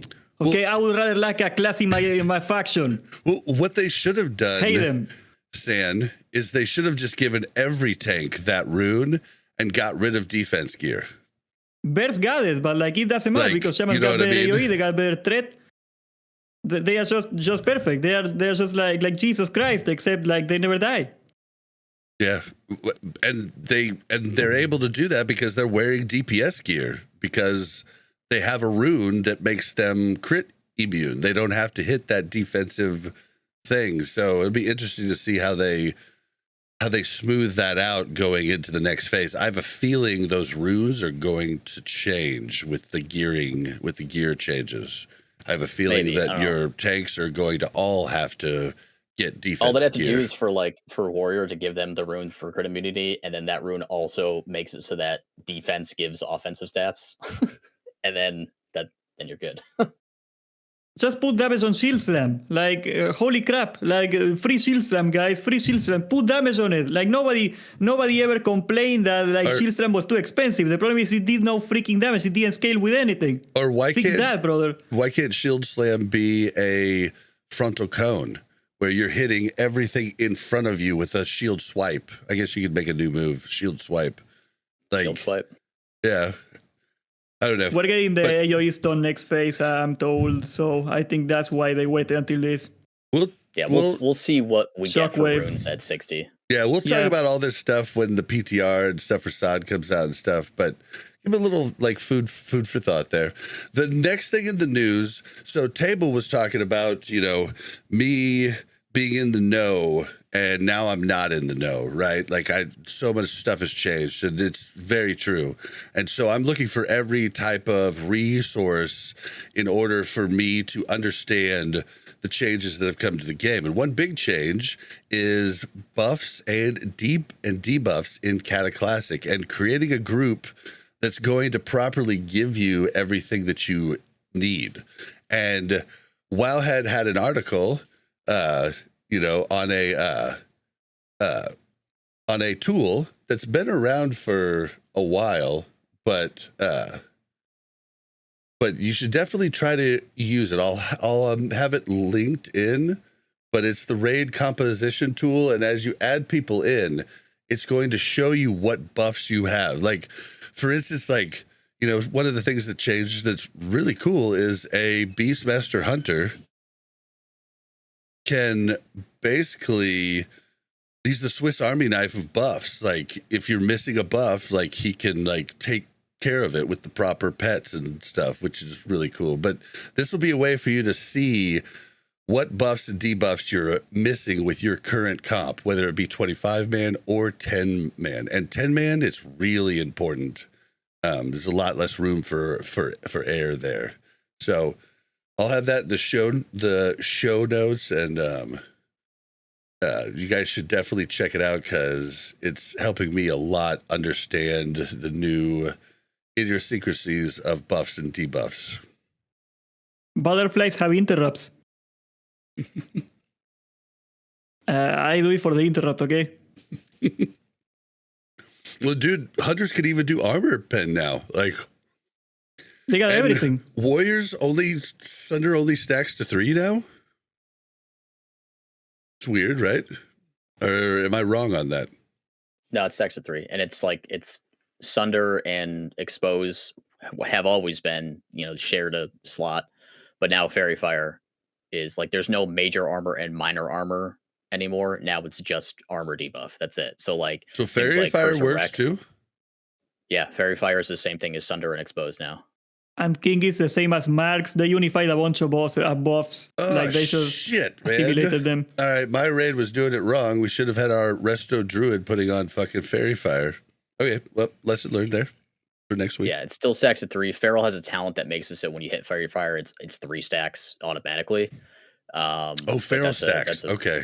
There's stacks talent to it now. Okay. I mean, Fairy Fire is just Fairy Fire now, and Feral can cast it in form or whatever. It's like still Fairy Fire. Feral is the spell, but like the debuff that's applied isn't called Fairy Fire Feral anymore, like how it used to be. But like it stacks at 3. Feral has a talent that makes you put 3 stacks of it up when you hit it one time. So you, in theory, only need to hit it once. Like you only need to hit it once. You still will hit it more often than that to try and trigger Omen. So what if a Resto Druid did it? A Resto Druid could do it. They would just have to press it 3 times to get a stack. Okay. If you're a Vet, it's just your filler in your rotation because you don't have full race all the time. So like it naturally stacks anyway. It is free trade. See, there's a lot. Yeah, there's a lot to really work out on who's going to do what jobs now. It's not. Yeah, it's not straightforward. It's easier to get everything covered now because there's so much overlap. There's like a few things that are different. Like for example, they combined Blessing of Might and Blessing of Wisdom into the same buff now. So it's now like when a Paladin gives you Might, they're also giving you Wisdom at the same time. And also A-Bomb's Might from Blood Decay and Battle Shout and everything like that. Those are also an AP buff, but they don't have the mana aspect to Blessing of Might. So if you have a Paladin, you still want the Paladin to do Might instead of a Warrior or a Blood Decay doing their attack power thing, because you also get the mana thing for the whole raid. And then it's like, so that's the Paladin doing that instead of Kings. And then the Druid can do Ark of the Wild, which is Kings. So there's like a bunch of ways that things shift around. For the armor stuff, it's Expose, Sunder, Fairy Fire, and Curse of Wreck are all the armor debuff. Okay. Yeah, so this tool will be helpful for you guys too. I think you should check it out, and yeah, it'll help you get everything. Because I'm telling you, like, I don't know. Actually, I can't tell you. I know that in prior expansions to this one, debuffs and buffs are your creme de la creme. They are your bread and butter. They are what separates the good raid teams from the bad raid teams in DPS wise. So yeah, so definitely use it. The next piece of news is Cataclysm Classic dungeon loot is now tradable within groups. So you're able to trade it to somebody who is in your group within 2 hours, just like you can raid groups and stuff. So I thought that was cool. Took advantage of that, all right.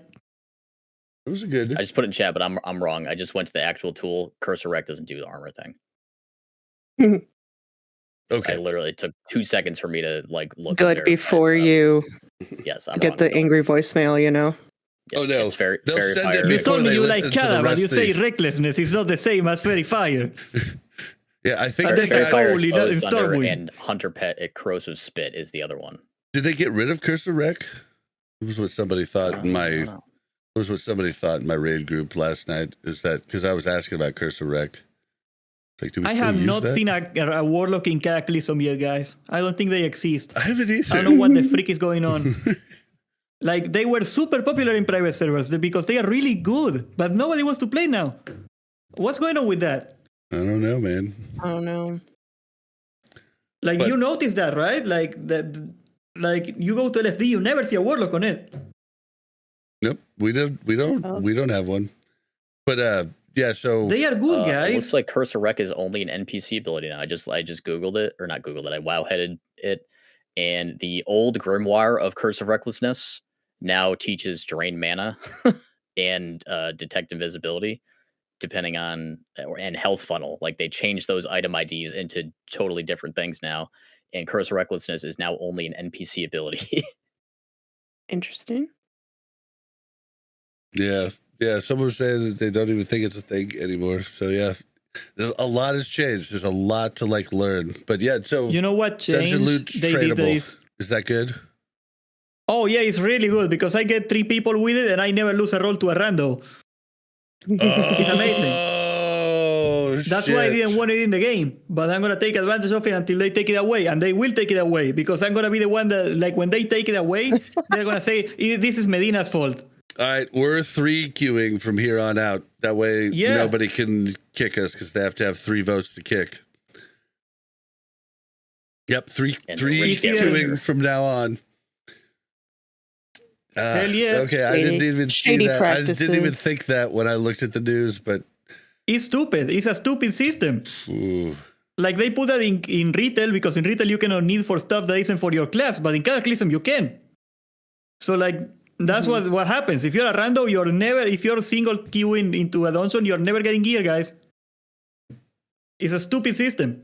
And I'm gonna take I didn't advantage think of it. about That sucks.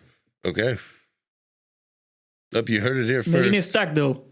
You heard it here first from Sand. It's a stupid system. Don't be pussy. Change it. I ruined it for you. Thank you. Way to go, Stan. I'm trying not to laugh. Okay, the next piece of news, as Table struggles to not laugh too. The Therazane Shoulder Enchants are changed to bind on account. So the Helm Enchants were already bind on account. This is just a good change. This is just a change we need in SOD right here. We need like runes to I'm be surprised bind it on was that account. way to begin with, to be honest, because of the fact that like the Hodier Shoulder Enchants were BOA. So like it was very confusing that the Therazane ones were not also BOA. So really, this is just a change to bring it in line with what people were already used to and were probably expecting. And yeah, but I remember like seeing it on the vendor and not being, the little blue outline and being like, is that right?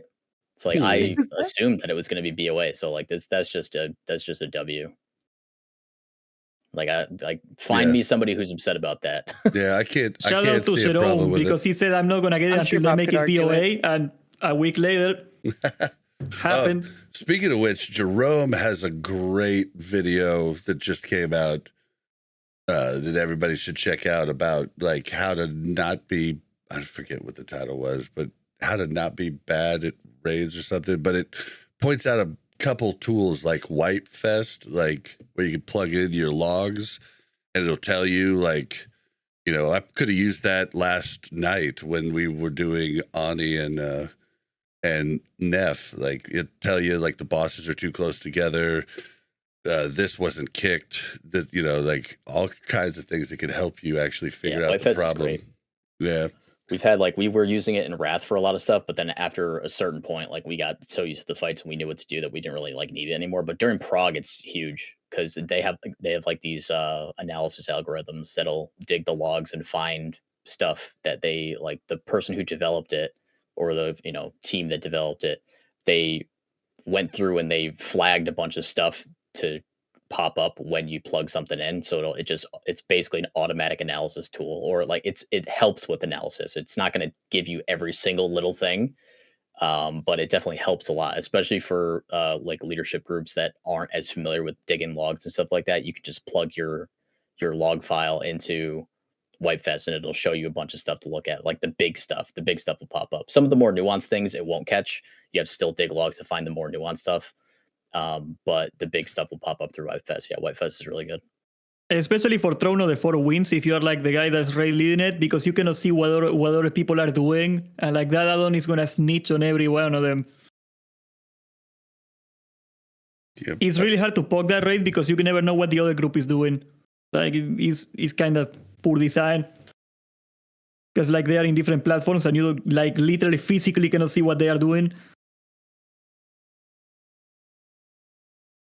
You lost me. You Talking didn't do about, Throne like, of the Four Winds yet? There's like mini Yeah. bosses and stuff. Yeah, the little mini And it's, bosses. like, You take across the little. the- We just talked it out. Like we were like, Right, we but need like trying to help. figure out what's going on. Like if you're in one group and you're trying to figure out what went wrong on the other group, and nobody on the other Yeah. group knows what Oh, went wrong, because nobody was you logging. can't physically see them, so you weren't able to witness what happened. So you have to use a tool like that to find out what went wrong. Oh, I got you. Okay. I do love in Back in Cataclysm the- how we have the boss health. Like it's got to be something new in Cataclysm. It shows up on my right hand side of my screen. Yeah. Like, and you'll have all the different bosses. Yeah. That's so cool. It's so nice. Like it's There were just add-ons that auto. did that previously, but like having it built into the game is nice. Yeah, it's super nice. All right, this next one, actually, might have me. This entices me even more to check out PvP. Honor rewards doubled in future Cataclysmic hotfix. So I take that as to mean competing in Battlegrounds, you're going to get double honor. Meaning you get your gear twice as fast. That sounds good to me. Now, is the PvP gear stupid like it was in Wrath, where there's 3 different Nah. tiers? Unless you're a tank. If you're a tank, it's pretty good. Well, no, but I mean, like in Wrath, there were 3 different tiers. Like one you had to spend just arena points on and have rating. One was arena points and honor, and you had to have some rating, and one was just honor. And it was dumb. Like I hated it. Do you still have that deal? Or like now can you get the highest level gear through rated battlegrounds instead of just arena? Like, is that a change? Like, I Yeah, don't know. RBGs and Arena they're like kind of on the same level as when it comes to that stuff. But yeah, there's still the tiered thing. There's like, how like in Wrath there was like the rep PvP gear or like crafted PvP gear, and then there was like the honor gear, like kind of the mid level, and then there was like the higher end honor gear. It's kind of a similar thing where it's like if you're just getting stuff from honor, it's not going to be the highest, but the stuff that you get from Conquest is really where it's at. So like arenas, like rated arena, rated battleground will give you Conquest, and Conquest is, and like, doing the daily battleground will give you some Conquest also, but doing the rated stuff gives you the Conquest, and Conquest gear is the good stuff. Oh, interesting. You get conquest for both PvP and PvE and can buy both pieces of gear with that currency? Well, there's the regular Conquest, Kef in chat there, Kef. Wow, that's a hard name to say. That is Kef. He's in our raid. Kef, the rogue.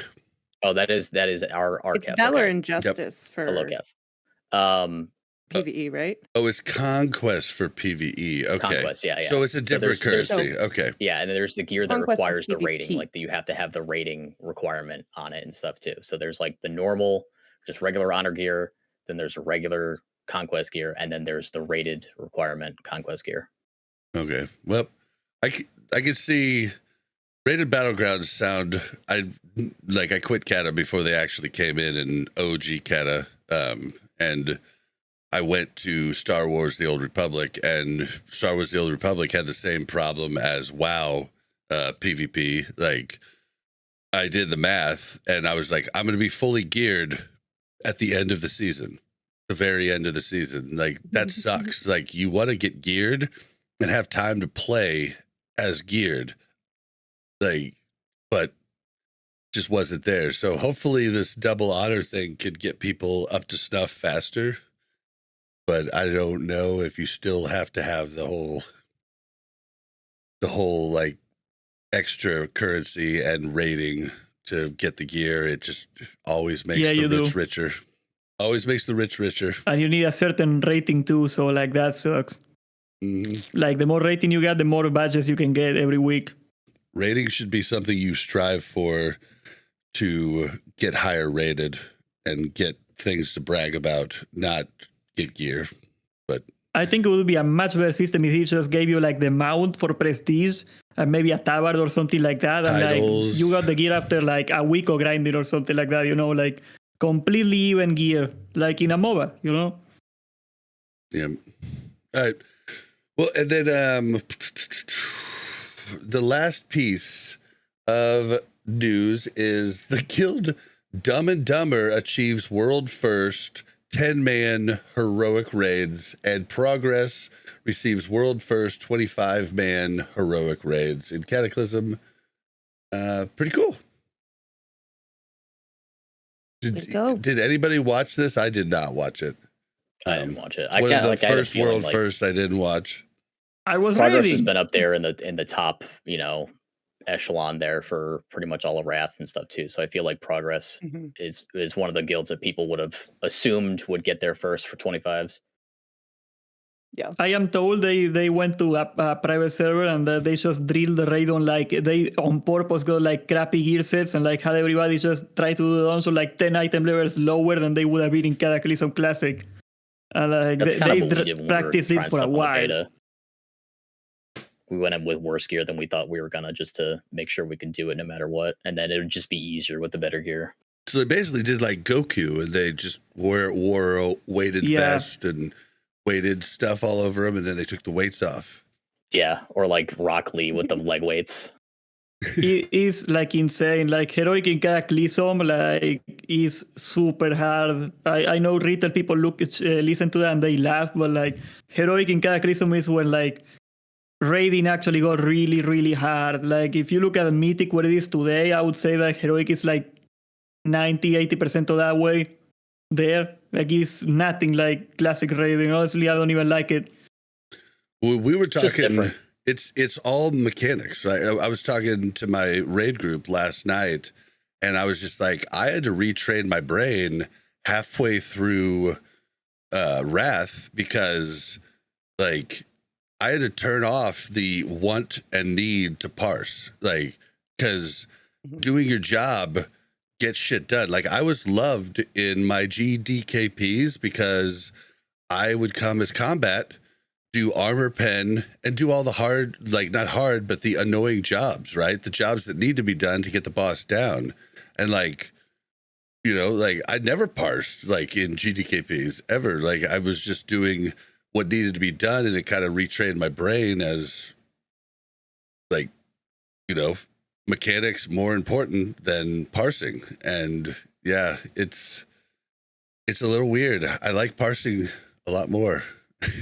But I do enjoy mechanics though. So like you'll find that there's like specific fights that are like the parse fights, you know, like in like even back in the day, like when people like that's how the whole patchwork fight thing, like that term, you know, oh, it's a patchwork fight. That's how it came to be, because literally for DPS on patchwork, you just stand there and hit the boss. So like that's a good fight to look at for like, okay, who's good at their rotation, who's good at hitting their buttons. You know, and then at the very upper ends of things, who got the most luck on their side.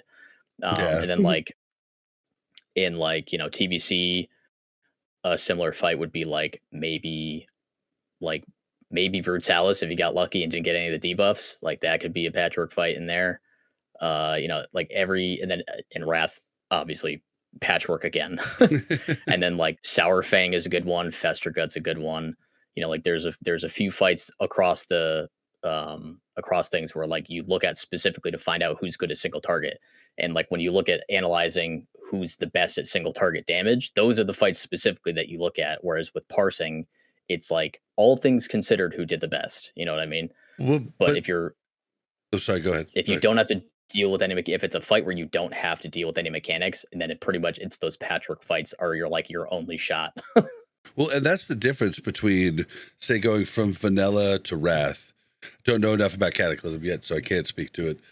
But I feel like it's probably the same deal, even more so than Wrath. But no wiggle room in heroic at all. You mess up one interrupt, you die. Well, it's not just that. Like, I'm talking about like parsing from vanilla. Like, the majority of your raid could parse, like, throughout the entire raid. And like warriors, no mechanics. Well, warriors had to pick and choose when they would use rec, right? Like, or not rec.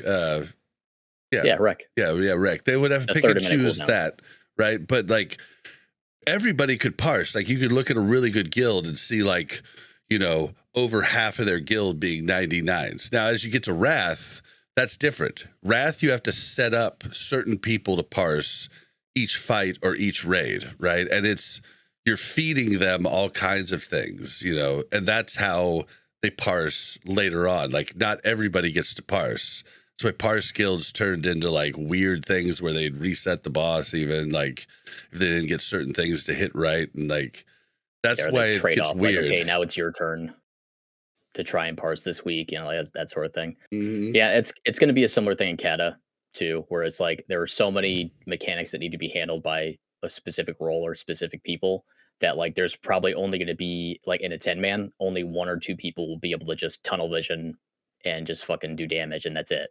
Mm-hmm. And then after they get the number that they want, then it's their turn to do the mechanics so somebody else can tunnel vision. And it's like that's kind of how it's going to be for Cata too. But there's if you're trying to if you play a class that has a way to handle a mechanic, then you have to specifically work around that to not have to do that so that you can go and tunnel vision the boss. So it's definitely a continuation from how it was in Wrath. Feral, it comes to that. Yeah, Feral Druid is probably rough for that. Like Rogue, it feels like Rogue in a lot of senses. Like there's a lot of things where you're just like, oh, just leave the Rogue just on the boss the whole time, Like, so there might be, like a lot of opportunities for rogues in that sense. But you play lots of other classes have way like many different things that they need to do throughout. Like seems like Cata is really healer focused too. Like healing has went from like a snooze fest, well, it got harder and harder as it went on, right? Healers are really mad, Bob. It's like now it's like healers, it's important for them to really do their job right. Am I wrong on that? That's just my first impression. They are rioting, Bob. Like the vitriol on Reddit about like they are like, oh, I had to heal in the dungeon. I didn't heal the tank. He died and I got kicked. What is this injustice? Like, did you check out the Classic WoW Reddit? It's an outrage. Like, how could they do this to poor healers? There's actual heal in the raids. There's actual heal checks now, and it's not just heal checks. It's also like timing external cooldowns on the tank. So like there's a lot. Here's the thing though. Let me just pitch for a second. Here, okay? hold on, Mel. Mel, we're gonna do this really, really quick. I'll let you collect your thoughts while we do it, but I have to use my bumper.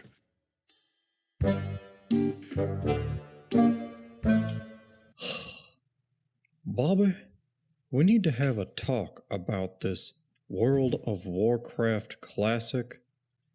Do I look like I know what a WoW token is? All right, Mel, one more. Mel's the best, and Bob, you're wrong. All right, let's talk about Cata rating. So listen, specifically healers, and I don't know all healers, but priests, okay?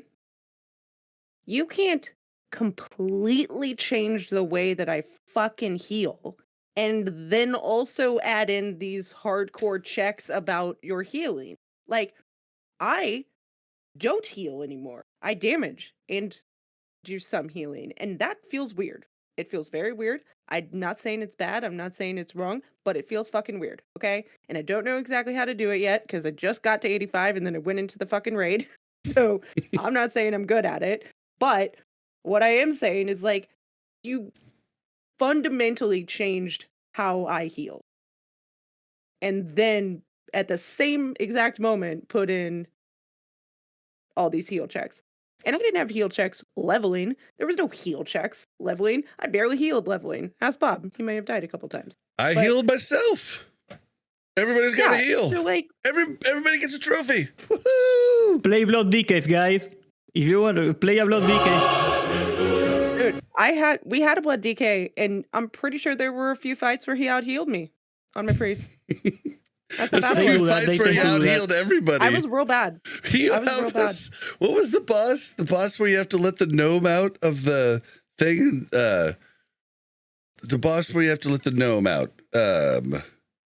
Chimeron. Then, You let the gnome out. no, you mean and there- Chimeron.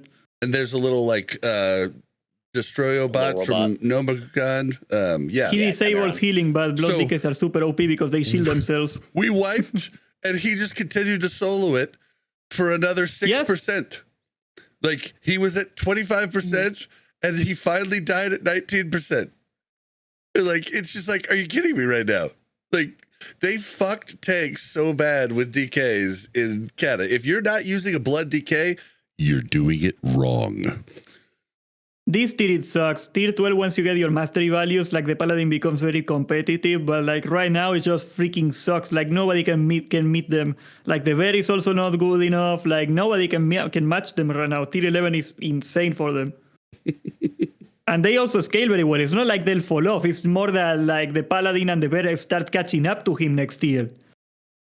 All right, well, let's talk. I feel like you guys have a more exciting story than Mel and I. Did you guys do any heroics? Like, in We the tried raid? heroic and sorry, go ahead. It's not interesting, man. Talking about raids or talking about dungeons? Raids. Oh, I haven't raided yet. I'm raiding tomorrow for the first time. Okay, well, for Mel and I, so I should have checked my calendar for the next week before I decided to wait so long to jump into questing, because Mel and I did run into a lot of bugs while questing. We also had major lag problems while leveling. Crazy major lag problems. We To finally, this day, yeah. well, it's come back here and there, but we were having crazy ones. We ended up going through and getting rid of any add-on that like basically said that it wasn't a Cata add-on. There was a ton of them that we had to go and get the new Cata version, even though the old one was still installed. So we did that, got rid of all the weak auras from old, like just got rid of everything, and then it got better. But we Did were you like notice that basically every time you get a stuck. new item for transmog, your game freezes for like 3 frames? Oh, I haven't done trans. I don't even know. No, where every to time do you get a new transmog. item, period. Oh, I'm talking about getting gear. Getting Yeah, pieces every time that you get get added a to your new collection. model for Yeah, appearances, it happens to me it too. Every freezes. time something gets added to your appearances tab, like the game locks up Interesting. for a few frames. oh, really? I don't even know like where I to think look it's at loading the transmog. model or something. That shouldn't happen. Yeah, but it automatically happens, Bob. Hmm. Like when you get a new item, it loads to your transmog gear. Oh, God. So there's like some option somewhere. No, it gets, Yeah, I it got the just gets plank with added a to your nail on it. appearance tab. Whenever something gets added to your appearance tab, like the game freaks out for a sec. Okay, so there is an appearance tab somewhere. Yeah, okay, yeah. let's see what you're saying. I'm not gonna fuck with transmog. That's one thing I'm gonna stick to. I'm playing Cata. I'm doing all the things, but yeah, I'm not gonna fuck with transmog at all. I don't have to fuck with it because I'm always shapeshifted, so it doesn't matter what my gear looks like because I always look like a disco bear. You're playing a troll, are you the blue bear? So Yeah, okay, so I picked the red hair, so my bear mohawk is pink. yeah, I had a ton of stuff to do the next week leading up to the raids. Thursday was when the raid opened, but I didn't realize I had like a golf date. I had like all stuff that was all scheduled before. If I would have looked at my freaking calendar, I thought we had plenty of time. Everything was good. Well, Mel hit 85 in front of me quite a bit because Mel did last episode Archaeology. we were talking about archaeology. Mel spent the entire episode digging and didn't realize that, she was leveling past me, or she probably did. And so Mel hit it, and I was like, oh, I'll be fine. I can do it during the day. And then nothing opened up during the day at all. So day of raid, I'm 3 bars from 85, and I literally, so the dungeon queuing was going slower than I was used to, because I was used to queuing with a healer. So I didn't think about solo queuing was going to be longer. And I'm like, fuck. So I'm buying all kinds of gear from the auction house I can't equip until 85. I'm buying just I didn't buy crazy stuff. I bought blues and stuff. Although I do have a fish. I have a fish main hand. It's literally a fish. I'm not kidding. But it's got the damage of a 359 item. Or I don't know if it's 359. It's got it's a one-hander that's 400 DPS. But it's it's a fish. And I guess you get it from high-level fishing. It's super rare. But I got it for 8K, and I was like, all right. It's Zunder and Chess. It's 346, but it's hilarious. I'm fighting with a fish. But either way, I dinged 85 5 minutes before we started raid. And I had all this gear that I had to put on, and then my hit cap wasn't hit, my expertise cap wasn't hit. I didn't have any time to go and reforge stuff. I did the second day. It was night and day, the difference in my DPS. But yeah, and so we went in, and I was just sorry guys, I got a fish. They were like, you're cutting it close there, Bob. I was like, yeah, I'm sorry. It was so, Mel and I were both just embarrassed and and anxiety filled, and Hammer's group was just super chill and nice to us, and they were good players. I'm but sure they talked about me afterwards. care. They were like, I don't think that lady knows how to heal. But yeah, so then the next day I had time to go and reforge everything, hit my expertise cap. I was able to hit my hit cap easy, but my spell hit cap on the rogue was still only 15. I need 17, but with the gear I have, I can't really do much. I also found out that you're not supposed to use double swords. I was using double swords or double one-handers, but I guess combat rogues now use a dagger in the offhand. I didn't realize that either. There's a bunch of shit. But yeah, I fixed it all that second day. But yeah, it was pretty bad to start out with. Next week will be better. But we went through 10-man, and we did all normals, and we pretty much we one-shot a couple bosses. None of us really knew what we were doing. One-shot a couple bosses. There were a couple bosses that gave us trouble, but we figured it out. But we did not get Ani and Neff down. We're not sure exactly what we were doing wrong. I think our best attempt was 33% on Neff. We tried different things where we'd bring Neff down to 80 or 70% before we killed Onyxia. And then we did a bunch of different stuff, but it just didn't seem to work. But all in all, I think if we all were properly pre-bis geared, we would have dropped him. So it seems like the normals were pretty doable by anybody with the proper gear setups. But what was your experience, Sam? Everything but Nefarion is super easy normal. I was gonna the thing you said about the blood decay. I personally seen Alakir with the whole raid wiping at 10%, and the blood decay solo the last 10%. Maybe he was with 2 people on the group, but he 3-man the last 10% of it basically. Who can do that? Why do you hate my tanks? Avoid the walls of wind, pretty much. Did you 10 or 25-man, Sand? That was a 25-man, yeah. I've heard from a lot of people that 25-man's easier across it is most a lot fight. easier. fights. Like there's Because you need less the same personal amount of onus. interrupts and stuff, and like it creates a lot more wiggle room. They completely messed up the tuning in 10 to 25 man. It took them like tier 13 to actually balance it out. Also, something funny that chat told me, and I didn't look into to see if it was true, but it felt true, is that the trash in normals are still heroic trash. Like it doesn't change when you swap from different ones. Trash was harder than the Could be. bosses at So the times. trash was harder than the bosses Yeah. a lot of times for us. Like, we wiped on trash, I think. More than like- we wiped and on bosses. a lot of it is because you're not prepared, right? Like you don't go into trash like being like ready to go, right? Yeah, Yeah. you know, Same with like Red, though, in isn't it? PvC Like they the- said. Sorry, like go the ahead. I don't think the trash has ever changed between normal and heroic. Yeah, Like, I'm pretty sure in Wrath the trash was the same for both. It was just the bosses that were different. but I think the trash was still easy on Wrath. Like it was still like normal, It's normal like normal balanced. trash on the heroic version Yeah, versus heroic trash on the normal version. Yeah, like this is like heroic trash on the normal version, and it's hilarious because the trash gave us more problems than the bosses did. The guys before Magmo, you know those two dragon guys, the jacked dragon guys. Oh my god. Oh my god.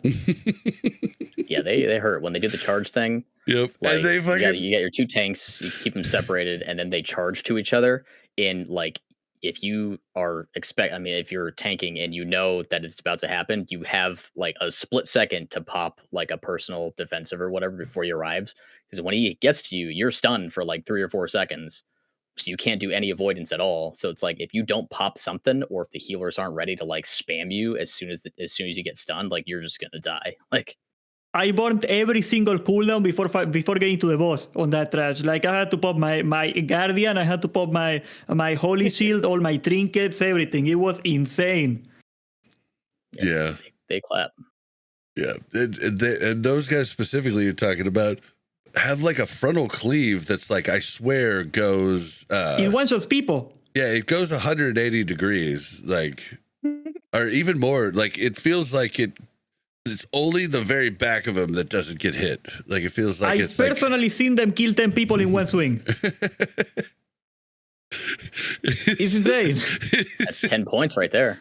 It was so funny. Like you're just like struggling through the trash, but We went in, we were like, hey, let's do this, guys, let's do this. And like nobody figured it out, and boom.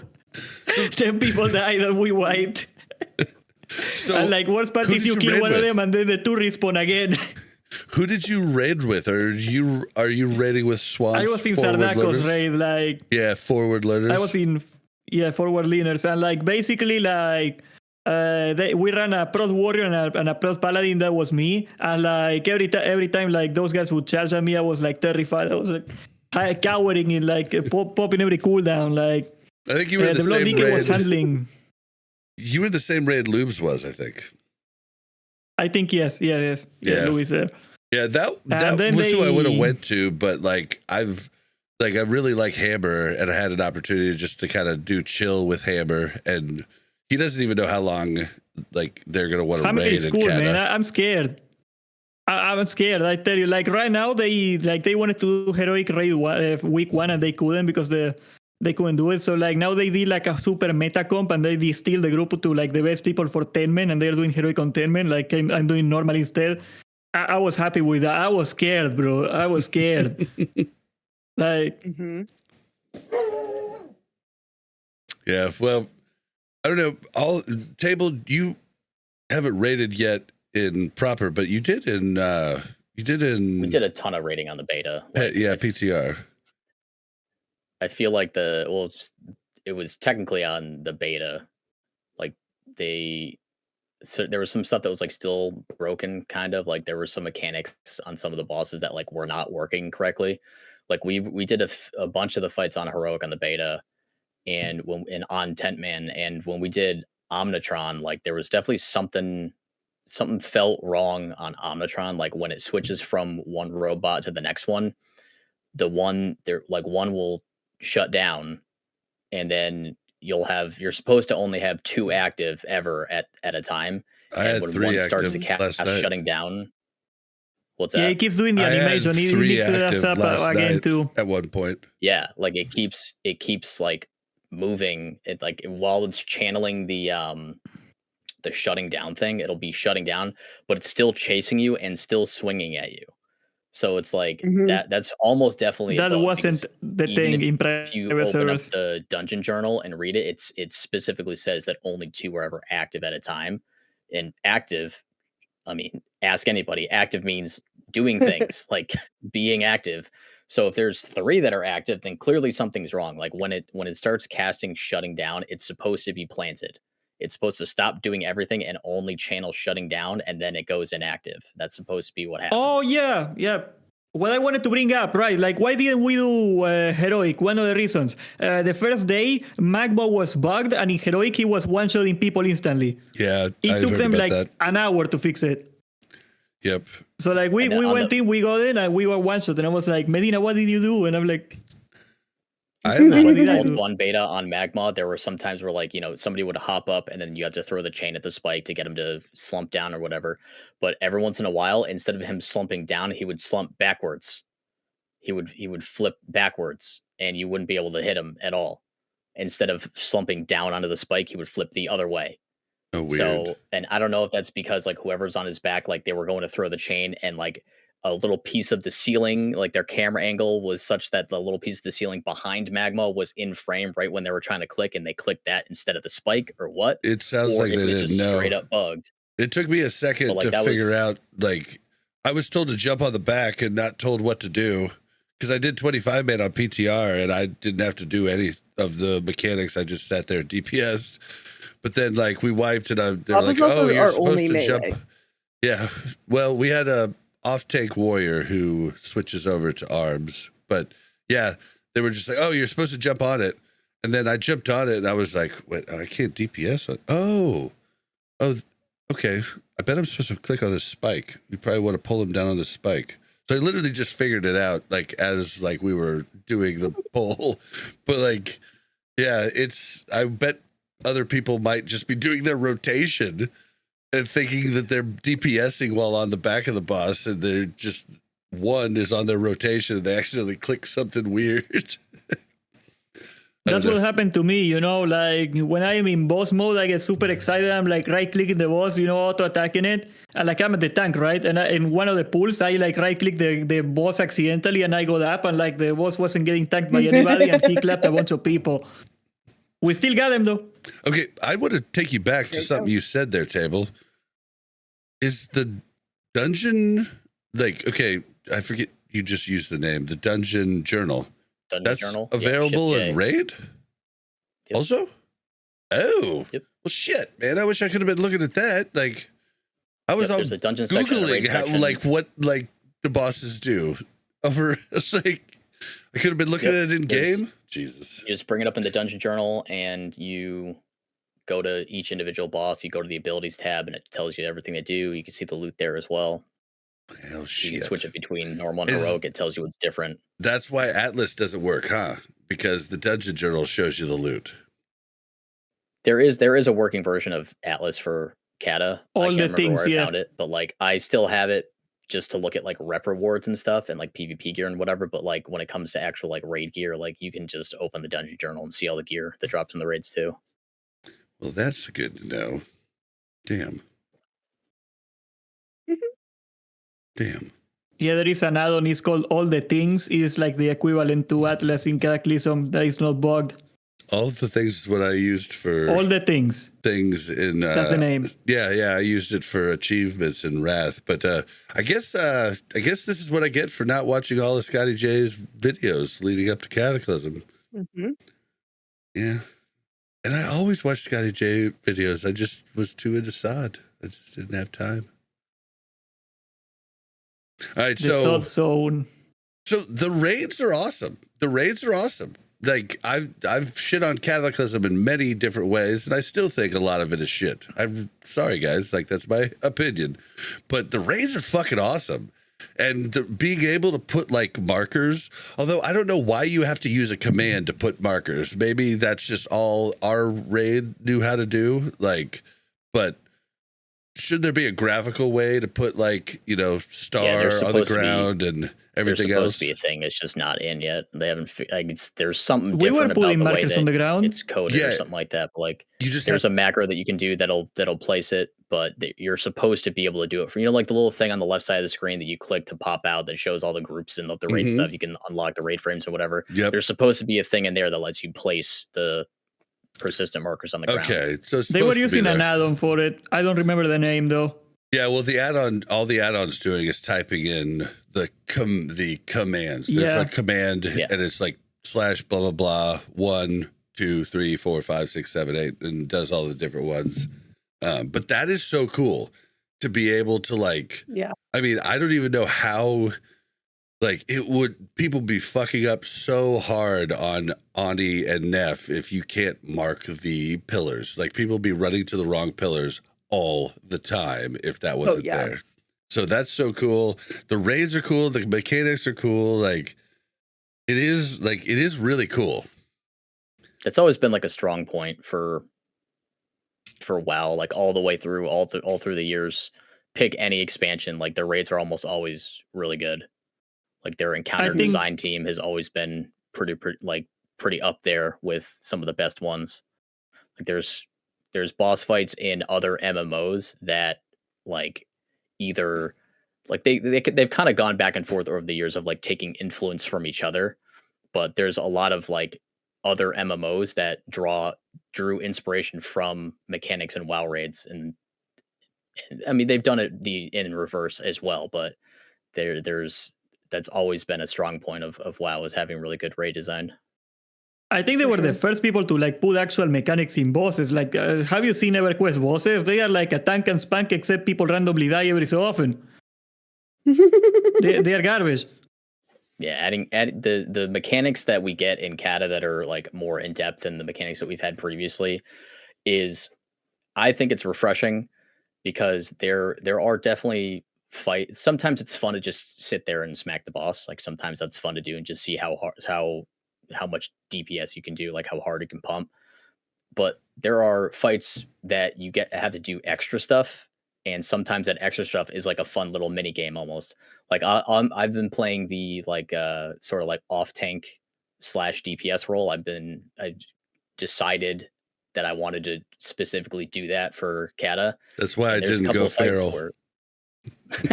I mean, I wanted specifically that reason. Feral's the perfect class to do that, and that's I know, and so I'd be forced to do it, right? Like, so I didn't want to do that. But like my job on a couple of the fights is literally just kite mobs, and that's fun. Like I think that's fun. Like I kite mobs on Maloriak, and Ani I and kite Neff. mobs on Ani and Neff. Yep, and like that's fun. It's fun for me to like, okay, there's the frost trap, there's the earth It's bind. a tough job. Let me figure out how to like, you know, how wide should my circle be? When do I cut across? When should I feral charge in so I can get another thrash out? Like there's all the like, and I can use Skull Bash as like a little quasi interrupt as well, or quasi charge as well, because it'll zip you to the enemy. So I can do like there's a bunch of little things that you can do to kind of gamify it, and like it's not stuff that will ever show up on logs or anything. It's just a fun thing to do. Like it's a fun little separate side activity. Yeah, and dude, kiting is tough. Like we were, like our guy kiting on Ani and Neff was like, this is tough, man. Like it's having like issues with different things, and I don't know what his issues were. Like I couldn't see. Like I was. It's one of those things where like it's tough to like learn how to do it well, but then once you get good at it, it's like that's kind of the reward of getting good at it is being good at it. Like, well, I mean, it's crazy. Yeah, but we didn't have a feral to kite. We had, like, we started with trying to get our hunter to frost trap, but they would run right through the frost trap. Like they were so fast. I don't know. It like didn't work. Like anybody can And do the then- kiting. Like it doesn't have to be a feral. Like anybody can do it. It's just easier for a feral because we have the move speed talent. So like if things are starting to get a little too close, you could just go cat and dash or stampeding roar and get away. Like there's a lot of ways to make it easier as a druid, but anybody can do it. Well, our hunter was having problems. He was trying to use cheetah, and then he was just getting hit by random different damage, and it was, you know, slowing him. Like, and then the warrior tries, like, and, you know, he's like, he has no speed stuff. Like, he can use intervene to get to, you know, some place quick. But, like, it was just like, I think Feral is like perfect for that job, like with your specific speed increase in Cat and also dash. Like, so I think that's pretty cool. But that's kind of like my go-to, especially on Maloriak.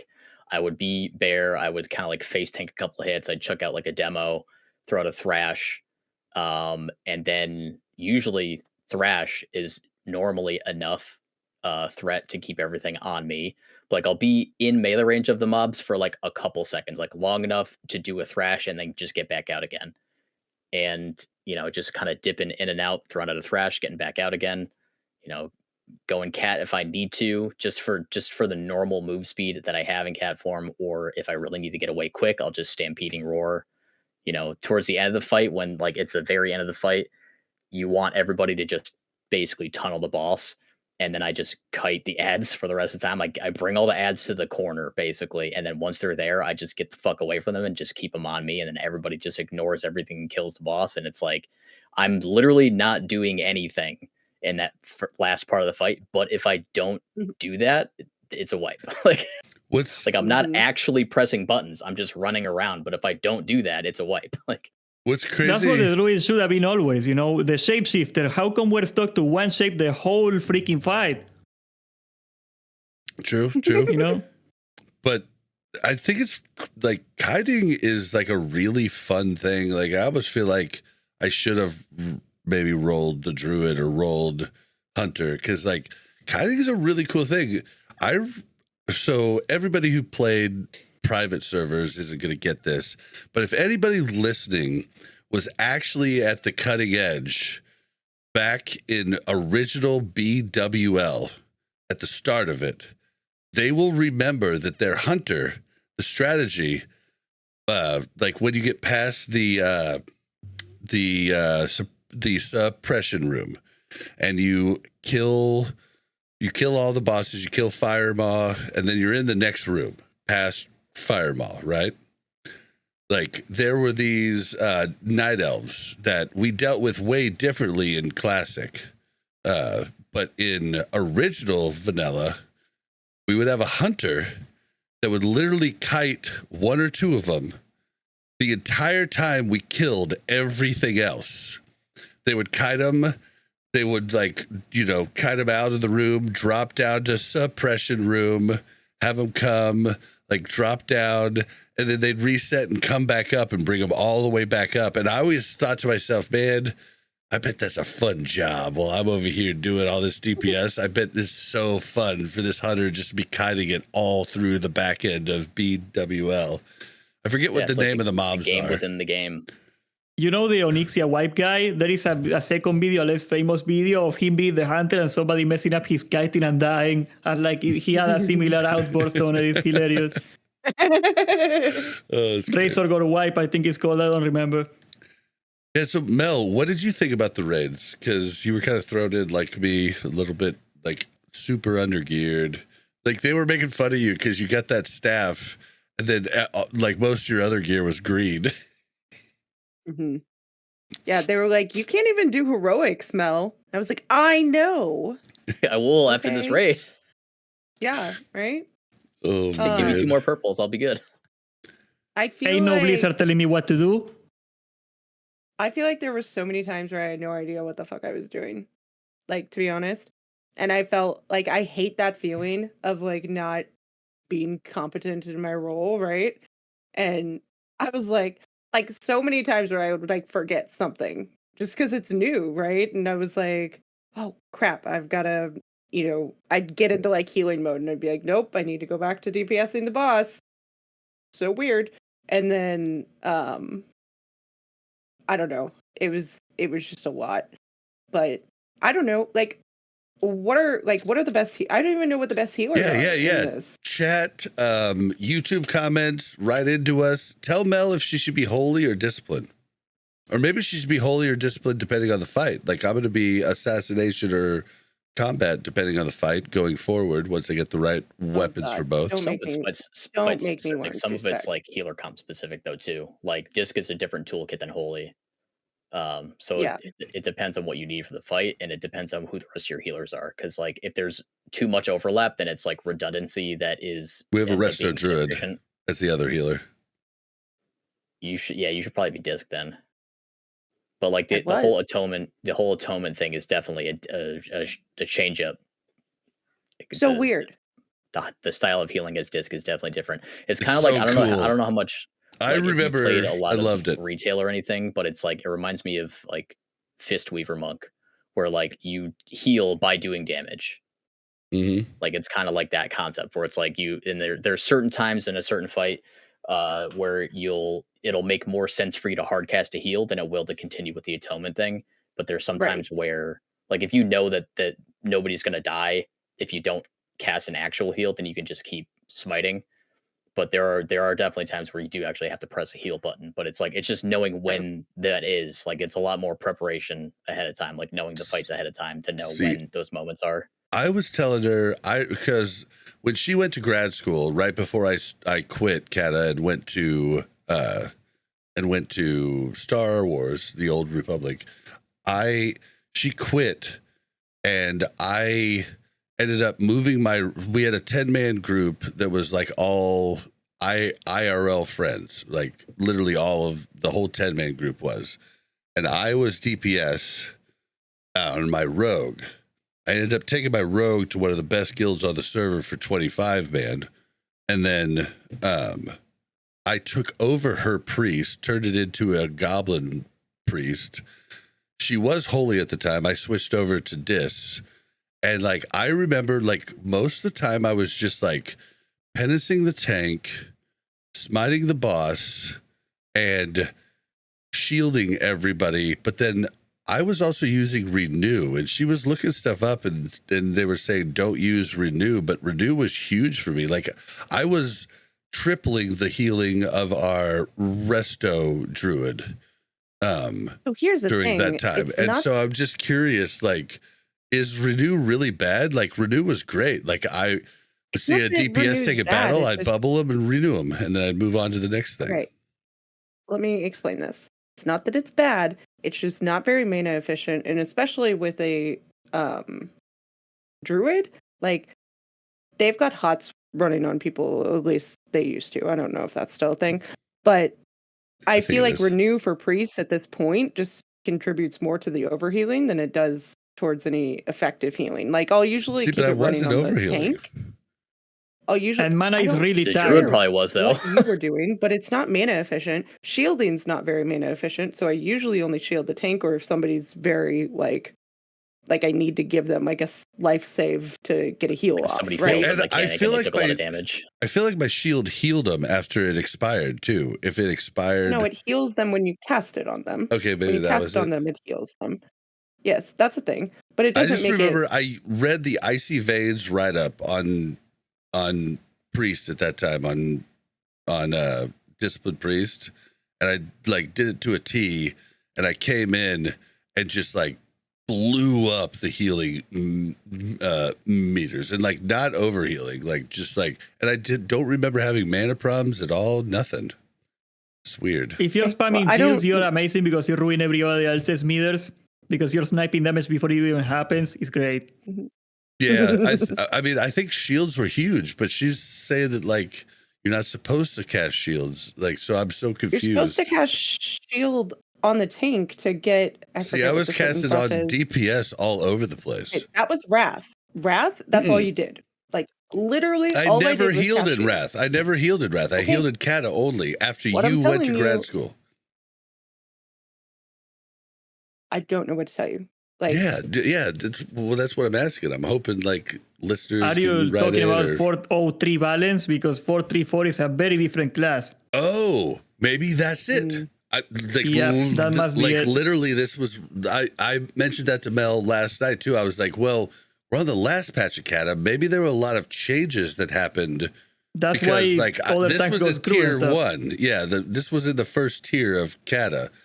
Then like I quit like literally Tier 2 didn't come out till after Star Wars The Old Republic was out, and I was done. Like, I was Star Wars The Old Republic completely. So, Yeah, it could just is be that it? Pre-changes. Okay, is that... See, I wish... Maybe. I don't know. But that seems like it could be. So maybe Disciplined Priest was just overpowered at the beginning of Cata. People write in, comment. We need to know. You need to help us. You want us to keep doing this show about Cataclysm. All right. But are priests good in Cataclysm? Like, that's, I guess, my question. Yeah. Amazing. They're definitely really good. There's like, if you don't bring one, if you don't mandatory have some sort of healing priest in your raid, then you're doing something wrong. Is there anybody else that you gives can Fort? get by, but it's definitely way harder without one. Yeah. Anybody else give Fort? But why is it harder? Is it because of their some utility pet. or their healing output? It's both. Like they're just I think for Stam, I think it's priest and hold on, let me find the actual like the thing. dome is the best freaking cooldown in the game. Like if you don't have the dome, like I do have it. I got did the only not use it ever. That's the problem. Like it increases healing received and it makes people take less damage. The dome is like the reason you bring a priest. Like the paladin is the only alternative to the dome, and mine is 20%. My prod paladin dome, your dome is 30%, and it increases healing received. It's freaking amazing. Mm.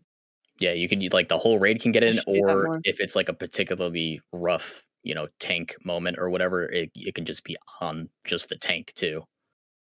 I think the problem is that since you do not know the fights because you just started the Cataclysm, like you're gonna see next week, you're gonna be a lot more effective because you now know when the damage is gonna come, and like that's a huge part of playing. And I'm just priest. like more used to the healing priest. Like I was trying to like remind myself like do this, and like those extra things like the dome and all of that stuff. It was like not even there yet. Okay, so you said basically in Wrath, like Disciplined Priest was completely preventative, like whereas now you're in Wrath, Disciplined Priest is more of like a whack-a-mole, like as it comes out type of deal. Like it's still preventative, but it's more it's not as in Wrath it's almost fully preventative. In Cata it's mostly in Wrath preventative. you're a shield bot.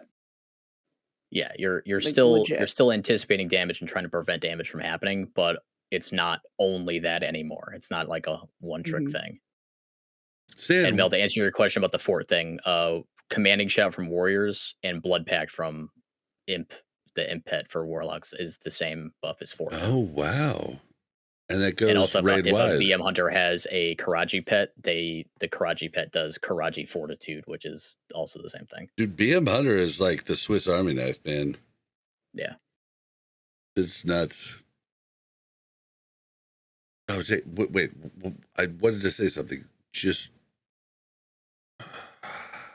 what was it? Are you talking about priest healing versus preventative versus like reactive? Yeah. Oh, dang it. I don't know. I lost it. Oh, yeah. Sand. What are you playing in Cata? Prod Pally, and like I'm happy. I love the Prod Pally, but I am not a Blood DK, and that has been an issue. But you're not main tanking, right? Like you're. Well, I was tanking the whole time. Sidank was a Prod Warrior, and he wasn't having a much easier time either. In the 10-man they took a Blood DK for it because we had 3 tanks, right? Because we had to do 3 tanks in Nef and stuff like that in 25-man. Okay, so like, you did have a Blood in 25-man though, right? Yeah, but he was like a DPS in almost every fight. He was only the 3rd tank for when we needed him. Ooh, and like you can still clear, but like it's so much easier with a Blood DK. Like why wouldn't you take one? I freaking hate my life. It's like us in Wrath trying to do Ulduar hard modes and like just like having a warrior as your tank instead of a paladin just makes Ulduar hard modes just hard modes. That makes it mythic modes instead of hard modes. I still think that the paladin is an amazing off tank because of the dome. We also get a dome and like that 20% global reduction, and also you can put a buff on the main tank that makes him take less damage.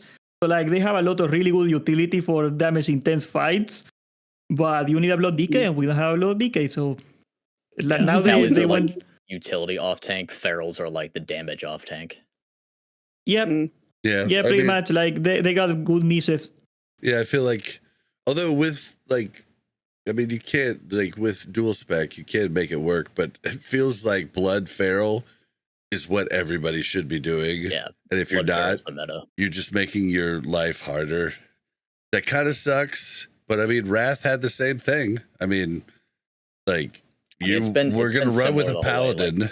Like the one consistent through line through everything that we've seen so far is that feral always ends up being the meta off tank, just because of the fact that in the same fight, when there's nothing to actually tank, the feral can just go cat form and do a hell of a lot more. They're the damage best ones to go to DPS. Any of the other off tanks will, what they're not actively tanking, and it's even worse in Cata because of Vengeance. Like in Cata, because of Vengeance, the only way that any tank will be doing any amount of damage at all with like while wearing tank gear and in a tank spec is if he's standing on fire. Yeah, you have to have Vengeance to do any amount of damage. Whereas for a druid, you don't give a shit if you haven't been hit recently because you could just go cat form and do more damage that way. Whereas for any other tank to do any amount of respectable damage at all, you have to be taking damage so you can get Vengeance. But ferals don't give a shit about that. They just go cat. Well, and they just like warriors and paladins can't just switch to DPS with a form change. Like feral is just always. It's not going to be the same amount of damage as a pure cat, but it's more damage than the other off tanks. Yep. Yeah. All the paladin has to offer. Like I think the warrior has it even worse because I think the warrior has no real niche in Cataclysm, because at least the paladin I can be right there like, oh, I'm helping, you're taking 20% less damage. The warrior doesn't have anything. Because intervene like takes the aggro. What is why do you not pick meta, San?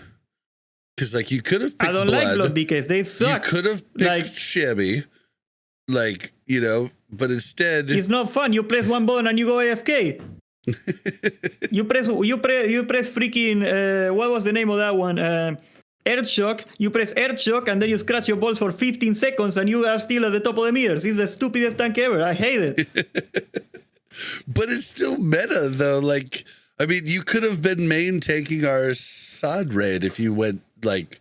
I did that in Omega and I wanted to end everything. It was awful. It was just like the most boring thing ever. Okay, so you did work up a shaman in phase 2 and then you were like, okay, nope, not for me.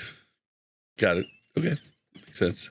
And like the Blood Decay, the problem is like, I think the single target rotation is very fun. I think it is a very solid tank. The problem is you want to pick up As and you want to do an AoE, and it takes you 3 globals to get like solid threat in AoE, because you gotta pull your diseases, then you gotta spread them, and Blood and Decay, it has like a 3 hours cooldown, so you cannot really drop it every time you want it to, and like it feels like crap in dungeons, and that's why I don't like the Blood Decay. Single target, I see nothing wrong with the Blood Decay. I think the Blood Decay is fine. I like it, but like just the fact that your AoE freaking sucks is what keeps me from playing one. Otherwise, I would have. I mean, that's the only reason you bring other tanks, right? Like an off tank. But like the off tank problem in WoW has been a thing since the dawn of time. Like, why would anybody want to play off tank? Their job is harder. They get second. No, it's not. They get second. Dude, in most fights throughout TBC and Wrath, off tank is harder. And you get the hand-me-down gear from the main tank. You have no chance to parse, and it's just like, why even play that? Like, I think that's a big reason why people like Feral so much, because they are not competing with gear with the main tank. That's a huge bonus. That's the biggest bonus. Yeah, that's huge bonus. Like the Warden playstyle is a very specific thing that if you like doing all of that stuff, if you like, you know, DPSing for some of the fight and then going to Bear to pick up ads and then going back to DPS after the ads are dead, like if that's your cup of tea, then Feral is the perfect choice. But if you don't like doing that, then Feral's not a good choice. Yeah, but Feral seems like the only choice for off tank, and it's just like, because like literally we have to like in the 10-man we've been running, we actually recruited a warrior, and like we have to decide at the start of the fight what he's going to do, and it just kind of is like, I wish we could just go into it and we'd have so much more wiggle room if he could just swap to bear.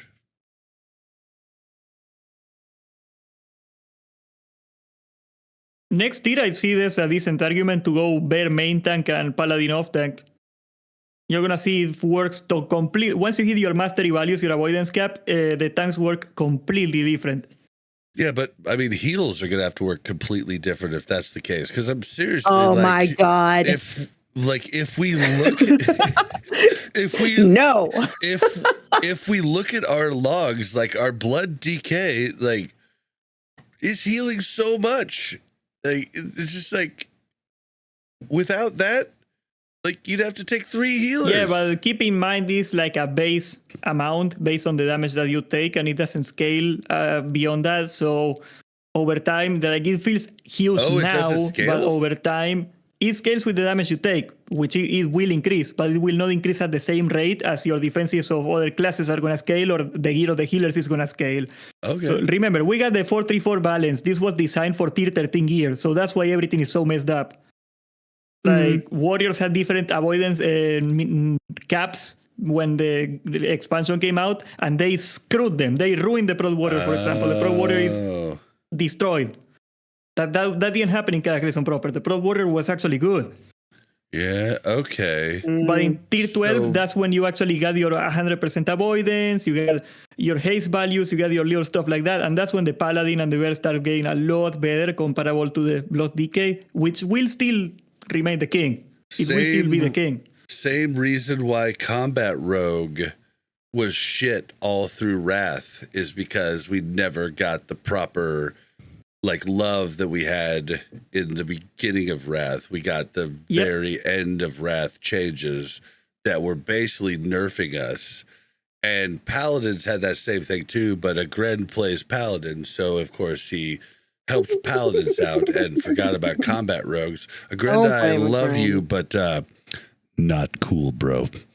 Can you put a heal on Paladins? Can you put like Death Strike for Paladins? Call it holy Death Strike. Agreed, okay? Like, it only has to be between us, okay? Like, if you put it on my character and nobody else, like, I'm not gonna snitch.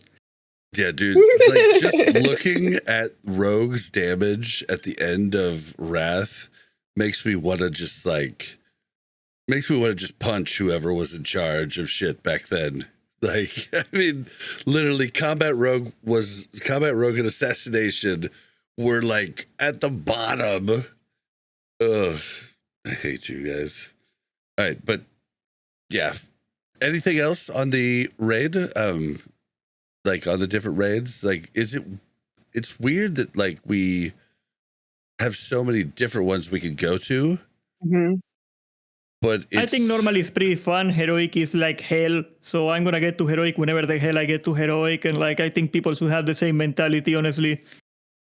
Like normal feels like a classic raid. Pretty much, it doesn't feel that much harder than Sunken Temple. Yeah. Heroic is where it's at.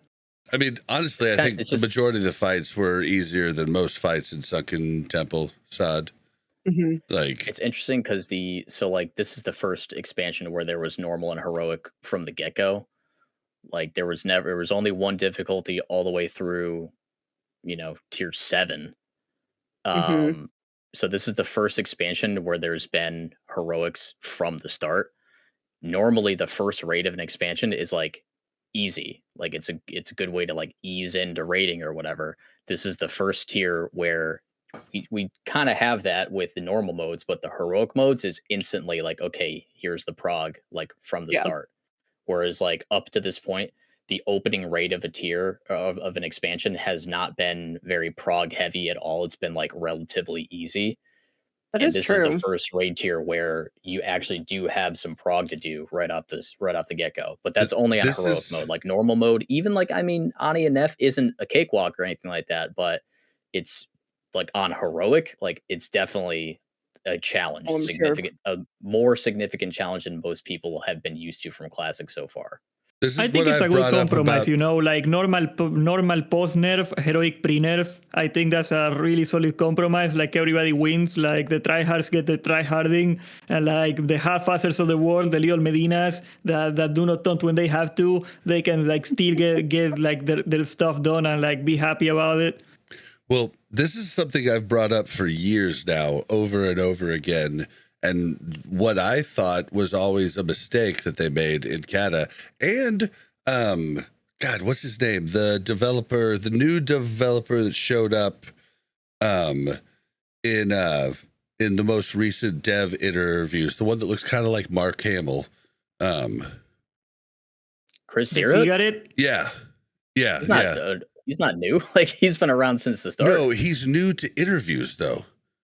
Yeah. I mean, You mean the social production? Yeah, he's been social producer, director.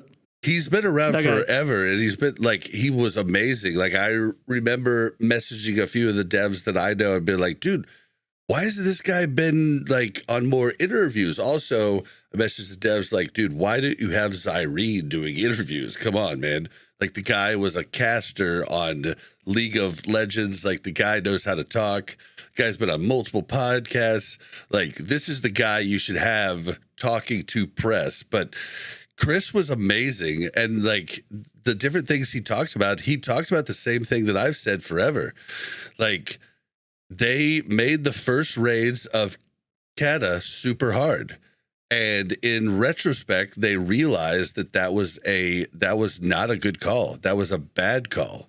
And it's what I said from the start. Like, Cataclysm was way too hard off the bat. And I think we're in post nerf. Like, the Cataclysm raids that I did in 10 mans and in 25 mans, like Normally in start at Cata, yeah. was fucking crazy tough. Like, just normals were crazy tough. And I think they've learned by going ahead and putting out the post nerf versions of normals to be smart and like leaving heroic alone. But at the same time, then it makes it so it's just like Ulduar, which sucked.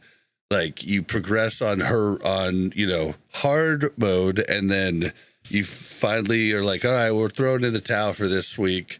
Let's switch it to normal, and then it dies like literally a noodle, and it's so night and day different.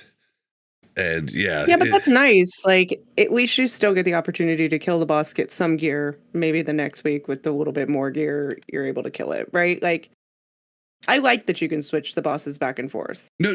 That's not what I'm talking about. I'm talking about initially. Like, I think it's good that in Classic they put the post nerf of normals, because if they didn't, Cata dead in a month. It's a catch-up mechanic, like every week the people that are not as good as the tryhards that killed it week one, they are getting some gear. So like eventually, even if they are not doing the mechanics perfectly, they are gonna get to a point where they can brute force them with gear, which is what I'm doing. Like, I'm not gonna do heroic week one, and I'm happy about that. I don't care.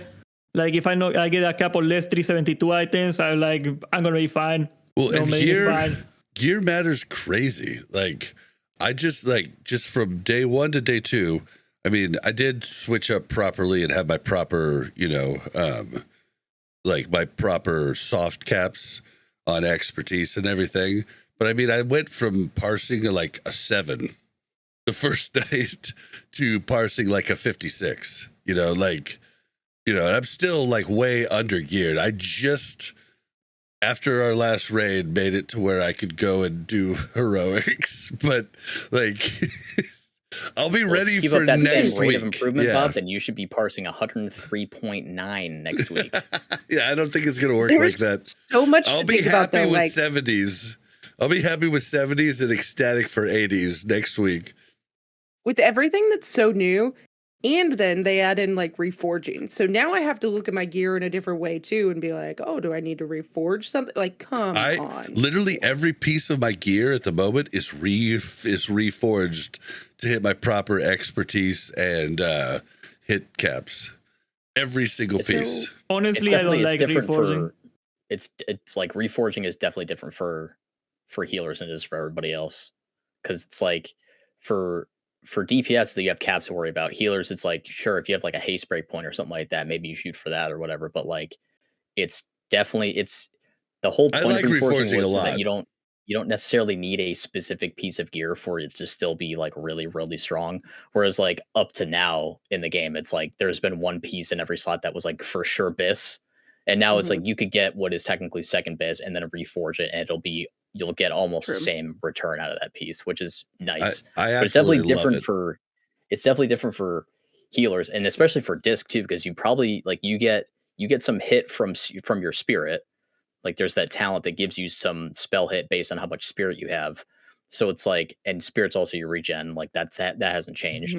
But you do need like, hit as a disc priest, because like if your smite doesn't hit, you don't heal. No, you get hit from spirit. Yeah, but you get a glyph. You have glyph of accuracy, which increases your chance to hit with smite and holy fire spells by 18%.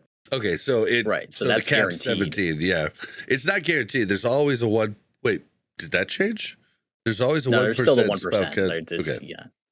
See, I have to ask everything. They like I'm changed so interrupts confused. and they changed taunts. Those can never miss now. That's the one change. Like your kick can never miss, your interrupt, your taunt can never miss. Those are the two that they changed. That would explain. Yeah, okay. I've noticed that. I never That's miss. why tanks never go for hit anymore. Yeah, Zunder in chat, you're pretty sure the 1% chance for casters to miss is only in Classic.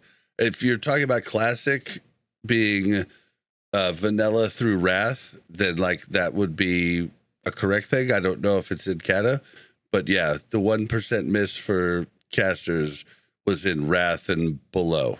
No matter how much hit you got, like there was no way to get past that 1%. Anything over 17% chance to hit was a waste.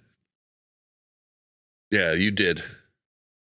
Yeah, you did. Like it would show you had 18, like no chance to miss, but there's always a 1% in for casters. Yep, you're wrong, Thunder. Yeah, even if you have 102% hit, you still miss 1% in vanilla. Yeah. Yep. Yeah, if you never miss, you just got lucky. Yeah, like even Scotty J talked about it, like how it just frustrated the hell out of him that there was that 1% really dumb. chance to miss. But yeah, that's why they changed it. It was stupid. Well, so is it in Cata or is it not? Because maybe it's not in Cata, because Zunder seems pretty like sure, that it wasn't in Wrath. So maybe he's just thinking about Cata. Maybe it was removed. Listeners, leave a comment, write in, send us a voicemail, educate us. I don't play casters, so there's no reason for me to even know. All right, but the only caster I can play is Elemental Shaman, and that's because it only has one button. The base button. But yeah, like most of the classes, like a lot of the classes that normally focus on spirit have some sort of talent or glyph situation that gives them hit based on their spirit. I know for sure Druid has one. I know Shamans have one. I don't know for sure about Priest, but I know for sure that Druid and Shaman have a talent that gives hit based on spirit.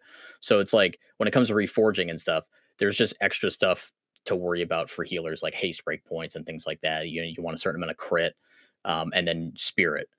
So it's like if you have some hit gear and some spirit gear, like it's not always going to be like in TBC and Wrath, healers didn't want hit gear at all unless it was like there was that one cape from whatever fucking boss that was. It's just in Zillaman. There was this one cape that was like supposed to be a caster cape that was really good for healers, or maybe it was the other way around. And it's not even because of the hit. It was just because the spell power and other stats on it were so much better than anything else you could get, right? So, but now it's like it's not necessarily a dead stat for healers anymore because almost all of the healers do some amount of damage.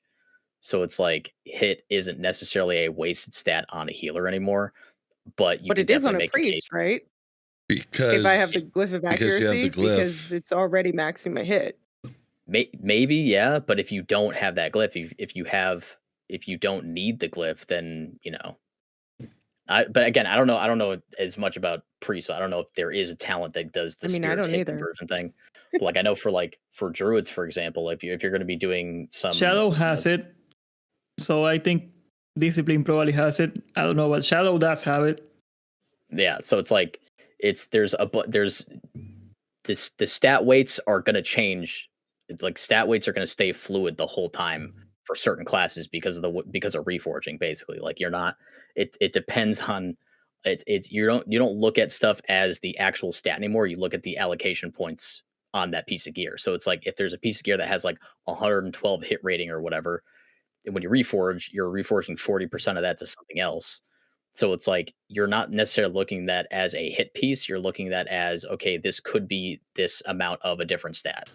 So it's like the way that you look at gear with reforging in the game is different from how you look at gear previously. And I think it's a good change. On a hit on it, like you can turn it into something else. Yeah, I think it's a good change because like to hit literally I had to reforge every piece of gear except for like the last 3 pieces to hit my expertise cap. What I would have had to do in a previous version of the game is like literally go for specific expertise items. Yeah, and or just be screwed. Yeah, and there's no real like I only have like 6 gems in the gear I have right now. Like there's not a ton of gem slots to like really change up your stuff. So like I remember in Wrath you would get like a piece or two and you'd be like, well, I can't change this out until I can keep this equipped for 2 entire raid tiers. Yeah, until I can get this other piece that like actually evens it out. So I think reforging is an awesome addition in Cata. Me too. There was definitely times like when like gearing up on like my Alt Druid and Wrath where it's like I would swing super hard between either I have way too much fucking hit or I have way too much fucking expertise. It was never in between. It was never the perfect amount of either one. Mm-hmm. But with reforging, it wouldn't have mattered because you just reforge the extra away. Dude, Combat Rogue, there were so many pieces in Wrath I couldn't use because it was like I already have like 10 expertise in talents. Like, and I need 24 or 25 or whatever it was. 26. Yeah. And like, so like there were pieces I just couldn't use, period. Like, cause it was just like silly. So, you know, going over the hit cap isn't horrible cause like you're still getting more white hits, you know, like it's still more poison procs and stuff. But going over expertise was kind of like it was literally a wasted stat because, you know, they're not going like once you get to the expertise cap, you just for anybody who doesn't know, you are basically getting the dodge cap. You're killing the dodge cap. Bosses can dodge from with you attacking from behind. They cannot parry with you attacking from behind. That's why tanks getting more expertise is fine because they're going past no longer being able to dodge and they're increasing because mobs parry more percent wise than they dodge, just to let everybody know if they didn't know that too. So tanks getting more expertise is good because they're actually utilizing going past parry, whereas anybody who's DPSing normally behind a boss is not getting that benefit. Like they're just wasting that extra parry that they're taking past the soft cap. Hopefully that made sense, but all right. So anything last? I know this is went a little longer than Table had wanted. Table's trying to catch up, but any more thoughts on the raid? The raids, plural. How do you guys feel about that? I think it was pretty reasonable, except the Magmo thing. That was really dumb. What about the one? Oh gosh, dang it! I need to be better at knowing the names, but the one where you kill the 3 like little side bosses, and then you kill the big guy, the big swirly tornado guy. Throne of the Four Winds. Oh my god! How do you guys feel about the flying part at the end of that fight? Nobody likes It's hard that. to get used to. It's super disorienting, but it's not very hard. Like if you do the trick of like putting everybody at the top and like lowering down everybody at the same time, like what gets people is not that they don't want to do it. Like I had groups of people that cared and like were trying, but like it's super hard to tell your height relative to other people in that situation. You know, like you cannot see depth in WoW. It's really annoying. Yeah, you gotta like Here's constantly the be thing. moving the camera to know exactly where you're at. Yeah. Yeah, so here's the thing with that boss. is that I felt like we would get into that third phase, and then all of a sudden, I would get like hit by an invisible tornado. Like, you know how the tornadoes go around the circle when you were on the platform, right? And you'd have to like stand in the middle where you couldn't get hit. Yeah. Well, all of a sudden, I'd get hit by an invisible tornado, and I'd be like, why am I just flying aimlessly over to the other side of the boss? I have no control. And they're like, I don't know what's happening to you. That's weird. And I'm like, what? Nobody else? And then somebody else, I think Hammer was like, yeah, that's what's happening to me too. And I was like, okay, thank God. Because I feel like I'm going crazy here. Because they're like, no, you just have to move down. And I was like, I can't move. I can't do anything. And then I'm on It's the just a other side of the dev boss. watching you guys raid, picking on you specifically. Oh, yeah, right? I'm like, what is happening, people? But yeah, that was my only complaint about that boss. It's definitely an interesting fight because of that. Like, there haven't really been any other fights where movement is like that, except for like I also in feel like they need Firelands, to like make it kind of more. Alyss Resort, where you're flying around through like doing the rings stuff. You know, you get the feathers and whatever. It's kind of the only other fight that I can think of is just Alyss Resort in Firelands. Does anyone else feel like they need to make it more obvious, like when you're supposed to click that little arrow to make the tornado take you somewhere? I feel like at this point now I know to look for it, but like just like in that first dungeon that I was in, I was like, I don't have any idea what I'm doing. Or like right even now. like Lost City of the Tolvir, where like you have to click the tornado to go to the final boss platform, and if you miss it, you Yeah. didn't see it there. Like you're like, what? Yeah, like what's happening? I feel like there should be like an arrow that's like, hey, idiot, right Or here. like make it sparkle, Yeah, make it sparkle. Everything else sparkles. right? But yeah, that's all I have to say about that boss. Bob. Oh, Bob was our only melee, so Bob was always out of healing range. That's Nice. fun. Yeah. Hey, And he's he got like, removed. Brady's fine. well, he would go out of melee range, and then, oh, we have Leap of Faith now as a priest, which, listen, don't ask me to Leap of Faith people that just aren't Kill doing their people job. with Like, it. That's what it's made that- for. All Come right, on. here. Like, I will kill people with it. That's fine. But don't ask me to, like, save somebody because they didn't do their job right. Like, It's hilarious. You just I don't blew have it time over for a that. ledge and they die. All right, hold on. They don't see it coming. Maybe we were wrong, or maybe this is wrong about the hit. I don't know. Zunder linked me something, but he just linked a screenshot of it instead of like, I have no idea what. You mean the 1% base the thing? references. Yeah, what he's They got rid of it in referencing. Rat, yeah. So supposedly from this screenshot that I don't know who published it, it says that in 3.0.2, which would be Wrath early on, okay, it says it's fandom. It says it's fandom. Yeah, you go to the wiki and they got the patch notes and it will say. And it says that like in 3.0.2, it was changed to where your spell hit could be maxed and you would never miss. However, people haven't realized it because when a full resist would happen, your combat log would count it, would say it's a miss. So people always thought that was a miss. This is what I'm taking from this. So it, like, I remember back when Corpse, our main tank, like way back in fucking Vanilla and Varg, I remember he talked about wanting to have the combat log specifically state miss or resist. So I think this might be true. Like, it might just be a false, like, people might just think it was the way it was because your fully resisted spells would say it was a miss. So thank you, Zunder, for that. Everybody write in the comments. Let us know if we're right or wrong. Love it. We're all just trying to get to truth, guys. Doesn't matter if we're right or wrong. We don't care. Well, at least I don't care. I don't play casters. I'm not trying to get to the Fairy truth. Fire spell it. Fuck. Yeah, dude, casters is so weird too, because it's like, so for PvP melee, you need 5% hit to not miss in PvP.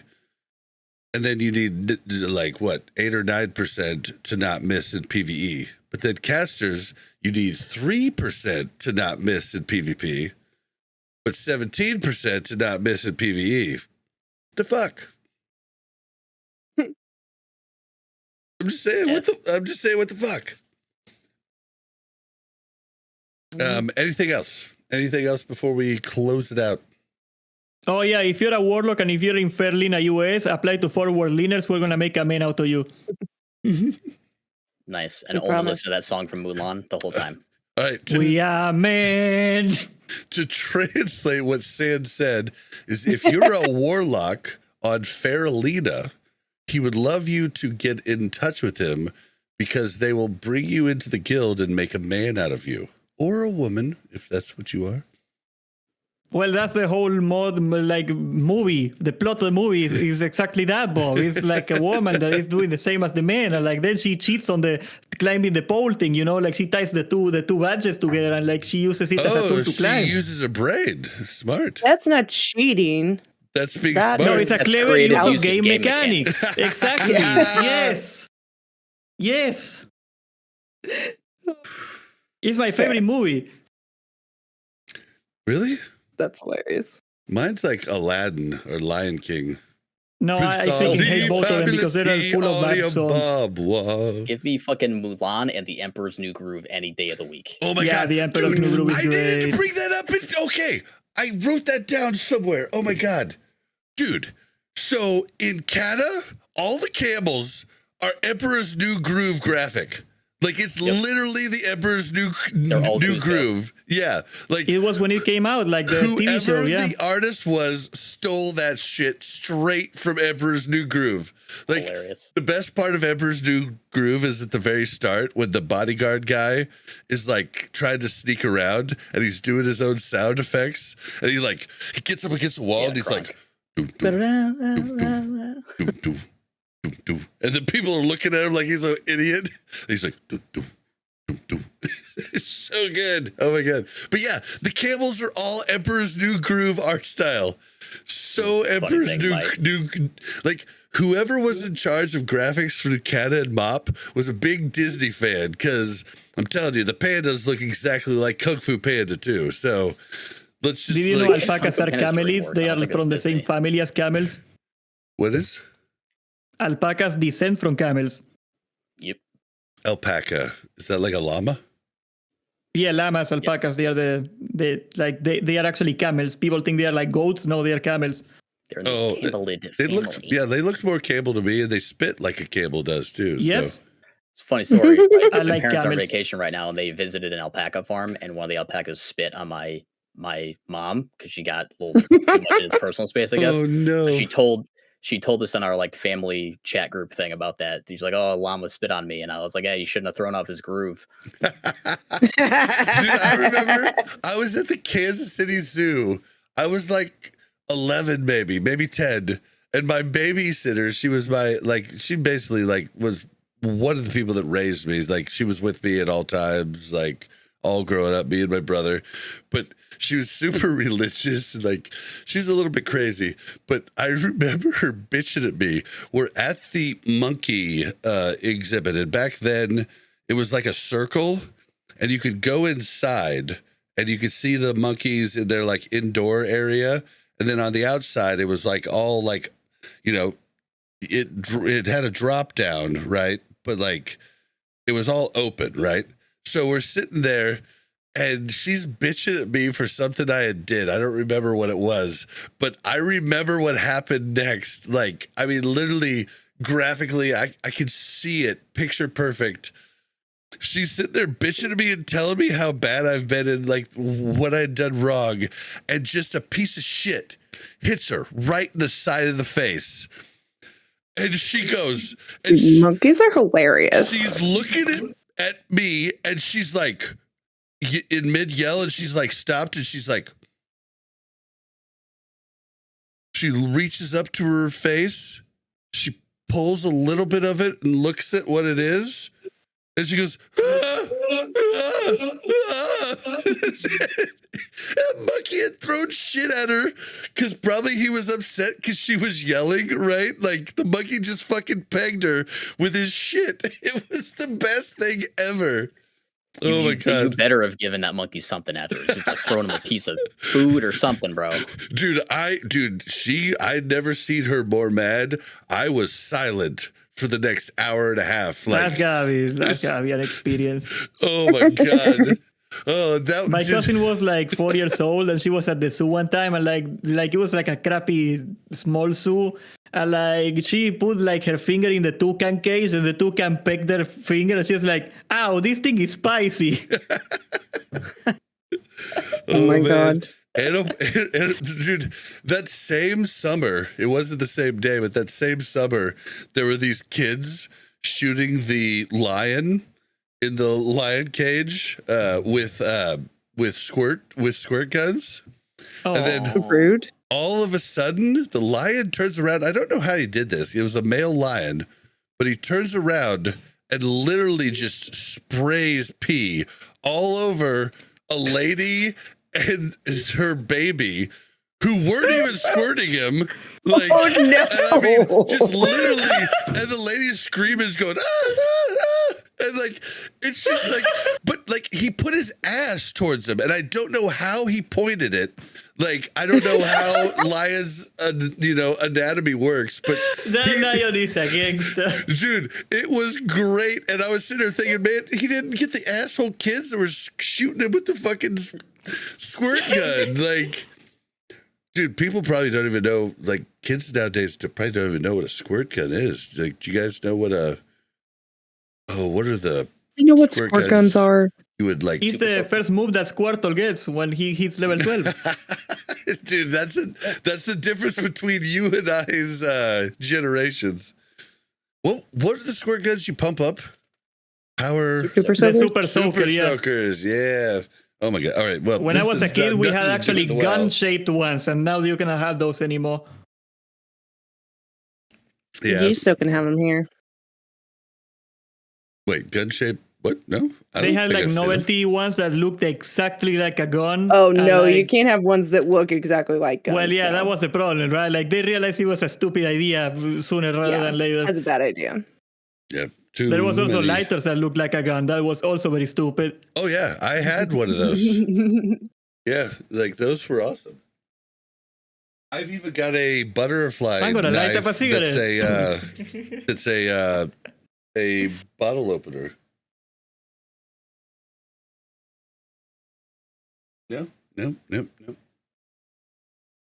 don't know. Butterfly. I don't know. Well, it's a butterfly knife, like the. Yeah, but it'd be way funnier if it looked like a butterfly. Oh, it's pretty funny because people freak out a little bit. Then you open up their beer and they're like, "Oh, okay," kind of like the switchblades that were combs when we were a kid. Yeah. Oh man, this has gone off the rails. All right, any last thoughts about the Cataclysm? I think you gotta stop asking that. I think it's fun. It reminds me of phase 1 of TBC, like with going back and forth between different raids, like 3 different raids, because that's how TBC was. You had Mag, you had Gruul, and you had Therazane. It kind of reminds me of that, like the first raid tier being 3 different raids. And it's like, I mean, Wrath had that too, Obsidian Sanctum, Malagos, and Nax. So it's kind of like it's got. It was the last time they did it too in Cataclysm. Every raid after this is just opens phase one 3 would raid. have been so much better if we had a second raid. It definitely feels better to, like, I don't know, finish a raid, right? Mix it and up then a go little. to another one than it does to be like in the same raid for 4 hours, right? Yeah, it's kind of cool. It's got that. It still has that sort of like classic feel, I guess. Like a lot of people say that like Cataclysm isn't really classic, but like with the way that the raids feel with like going back and forth like that, like it's it fits. Mm-hmm. I like it. Cool. And Deathwing replaced Bob. So Deathwing, what is your political opinions on today's Oh climate? God. By fire be purged. Oh, Yeah, I like personally I voted for Lady Katrana Prestor. I like her. Like I don't like her being Onyxia policy, but her redistrict rezoning policy was amazing. Like that whole painting the roofs for every color every district. Like she was very good on that. Like being Onyxia, like being the evil Dragon Lord of Death, it wasn't very good for Stormwind, but like the painting the roof though, really good. I like her. really nice to look at from above. Yeah, bro. Yeah, like it's almost like they thought that Cataclysm was gonna come eventually. I mean, she knew because she's the daughter of Deathwing. She definitely knew. But yeah, I guess I could say the raid last night, I broke my chair. Yeah. Yep, I broke my chair that I've had, my DX Racer I've had since before I even started this podcast. Which is the arm came off. Yeah, the arm, I like lift up on the arms and put like one foot under my butt. It or happened the to other me foot under my butt. probably like a year ago on Yeah. my chair. So now I have a new mace. This thing can hit hard. Like this thing's substantial. It's like Casuals. an oversized putter. yeah, like come on, bro. But These that going. casuals. I think Your hammer doesn't even have justice on it. I think this hammer would definitely rival yours. Like it is heavy as Well, I fuck. challenge you to a duel. All right, I'm coming to Argentina. Don't cry for me, Oh my Argentina. So that happened last night, and I kept trying to put my arm on the rest and almost falling over during raid. And yeah, my raid team thought it was hilarious. You could have broken It your sucked arm, for bro. me. It Yep, was so- pretty funny. So I need a new chair, guys. If you could start a GoFundMe to get me a new chair, I would appreciate it. Thank you guys so much. I know you guys, all of you Kata lovers, will you do it for me? I know you love me right now with all my fun thoughts about Kata. A Cataclysm branded chair. that would. I'll They take probably it. have them. I'll take it. They probably I'll take exist. it. Yeah, I Alright. wouldn't be shocked if it existed. Yeah. All right, table needs to catch up and be like bis for Sunday raids. So we're gonna start Yeah, I gotta get closing about it 15 out. eye levels. Medina is hungry. Yep, Medina's hungry. We're gonna start closing Hungry. it out here. Don't forget to follow us on Twitter at WC Reloaded. You can follow the Masters Buttons Network at the MASH Network. If you want to send us an email, it's WCRpodcast@gmail.com. If you'd like to join our Discord, it's warcraftreloaded.com/Discord. If you'd like to get a Rested XP guide, please click the link below or go to warcraftreloaded.com/RestedXP. If you'd like to help out the podcast, leave reviews on iTunes and Spotify, leave comments on YouTube. It was hilarious. People message me in game all the time. Like usually nice. Some people are dicks, but usually they're nice and they're like, love the stuff you do and blah, blah, blah. But like, there was somebody that talked about the YouTube and I said something about, I mean, it's a different audience. Like the YouTube crowd, at least the ones that leave comments, are kind of dicks. But like, it's still like a fraction of our audience. And they were surprised. They were like, Yeah, it's about 90% for me. yeah, well, That's still a fraction, right? well, yeah, it's not a fraction. Like it's like 10%. It's like 10% for us. Like sometimes 5. Like it depends on like each episode. Some get like thousands more than others, but like normally it's about 5% of our audience. And he was like, "Oh, I thought that was the size of your show." It's like, dude, Spotify and iTunes, like everybody forgets this type of things. Like us and Countdown to Classic are the only ones capitalizing on that. All the other creators just only do YouTube. I've tried to get Sand to put his on audio. I've tried to get Hammer. I've tried to get them like Crix, Sarth, Wiki. I've tried to help them all out. Like I couldn't get the verification email and I gave up. it's a whole different audience. It's just a different audience. And so like, yeah, the YouTube is like, you guys can be pissed and say you're not going to watch YouTube, and I'll be like, I don't care.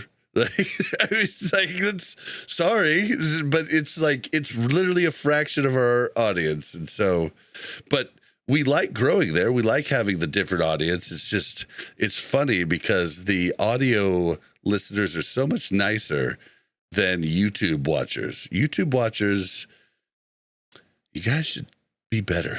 All right, but sorry, on our rant. You can also help us out on Patreon. You can find that link at warcraftreloaded.com. Mostly everything's at warcraftreloaded.com. But yeah, Spotify and iTunes. We haven't gotten a lot of like iTunes reviews and different things like for a while. Like we're still getting the downloads and everything, but like those help other people see us. So like help us out there. Help us out with the stars on Spotify, the stars on iTunes, and help us keep growing there because that's where we're the most strong. So, all right. Mel, where can we find you? Right there.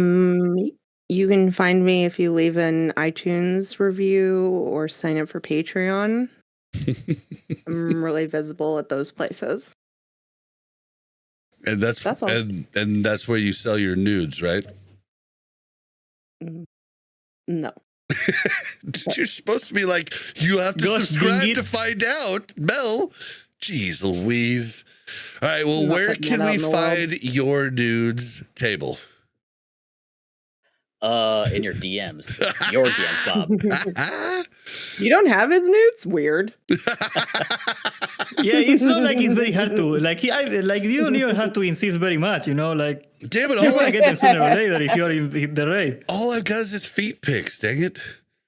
And then Yeah, that's what I thought you meant. I've got Go's feet pics, and those that you would believe the gnarly nails you got there. I believe they're called talons. Yep. Good one. All right, Table, where can we find you? I am on Twitch at twitch.tv/table_slam and on YouTube at Table Slam. Awesome. And San Medina, good friend, where can we find you? YouTube.com/c/Sam Medina, or you can do the at symbol thingy. That also is a thing nowadays. Or join my Discord. Just join my Discord. That's where everything happens in my world. You want WeCoras, you want add-ons, you want like to see Medina, but in a more personal and perhaps a more amazingly handsome manner. Get in the Discord. I love you guys. Right. All right. And you can find me on Twitter at Blazin_Bob. That's BLAZZIN_BOB. You can find me on Twitch at BlazinBob. All right, guys, let's get out of here.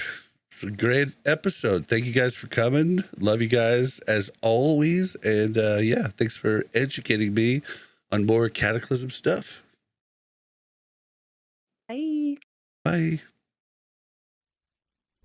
Thank you very much for checking out Warcraft Reloaded podcast. Make sure to like and subscribe and hit that bell so you don't miss any future content.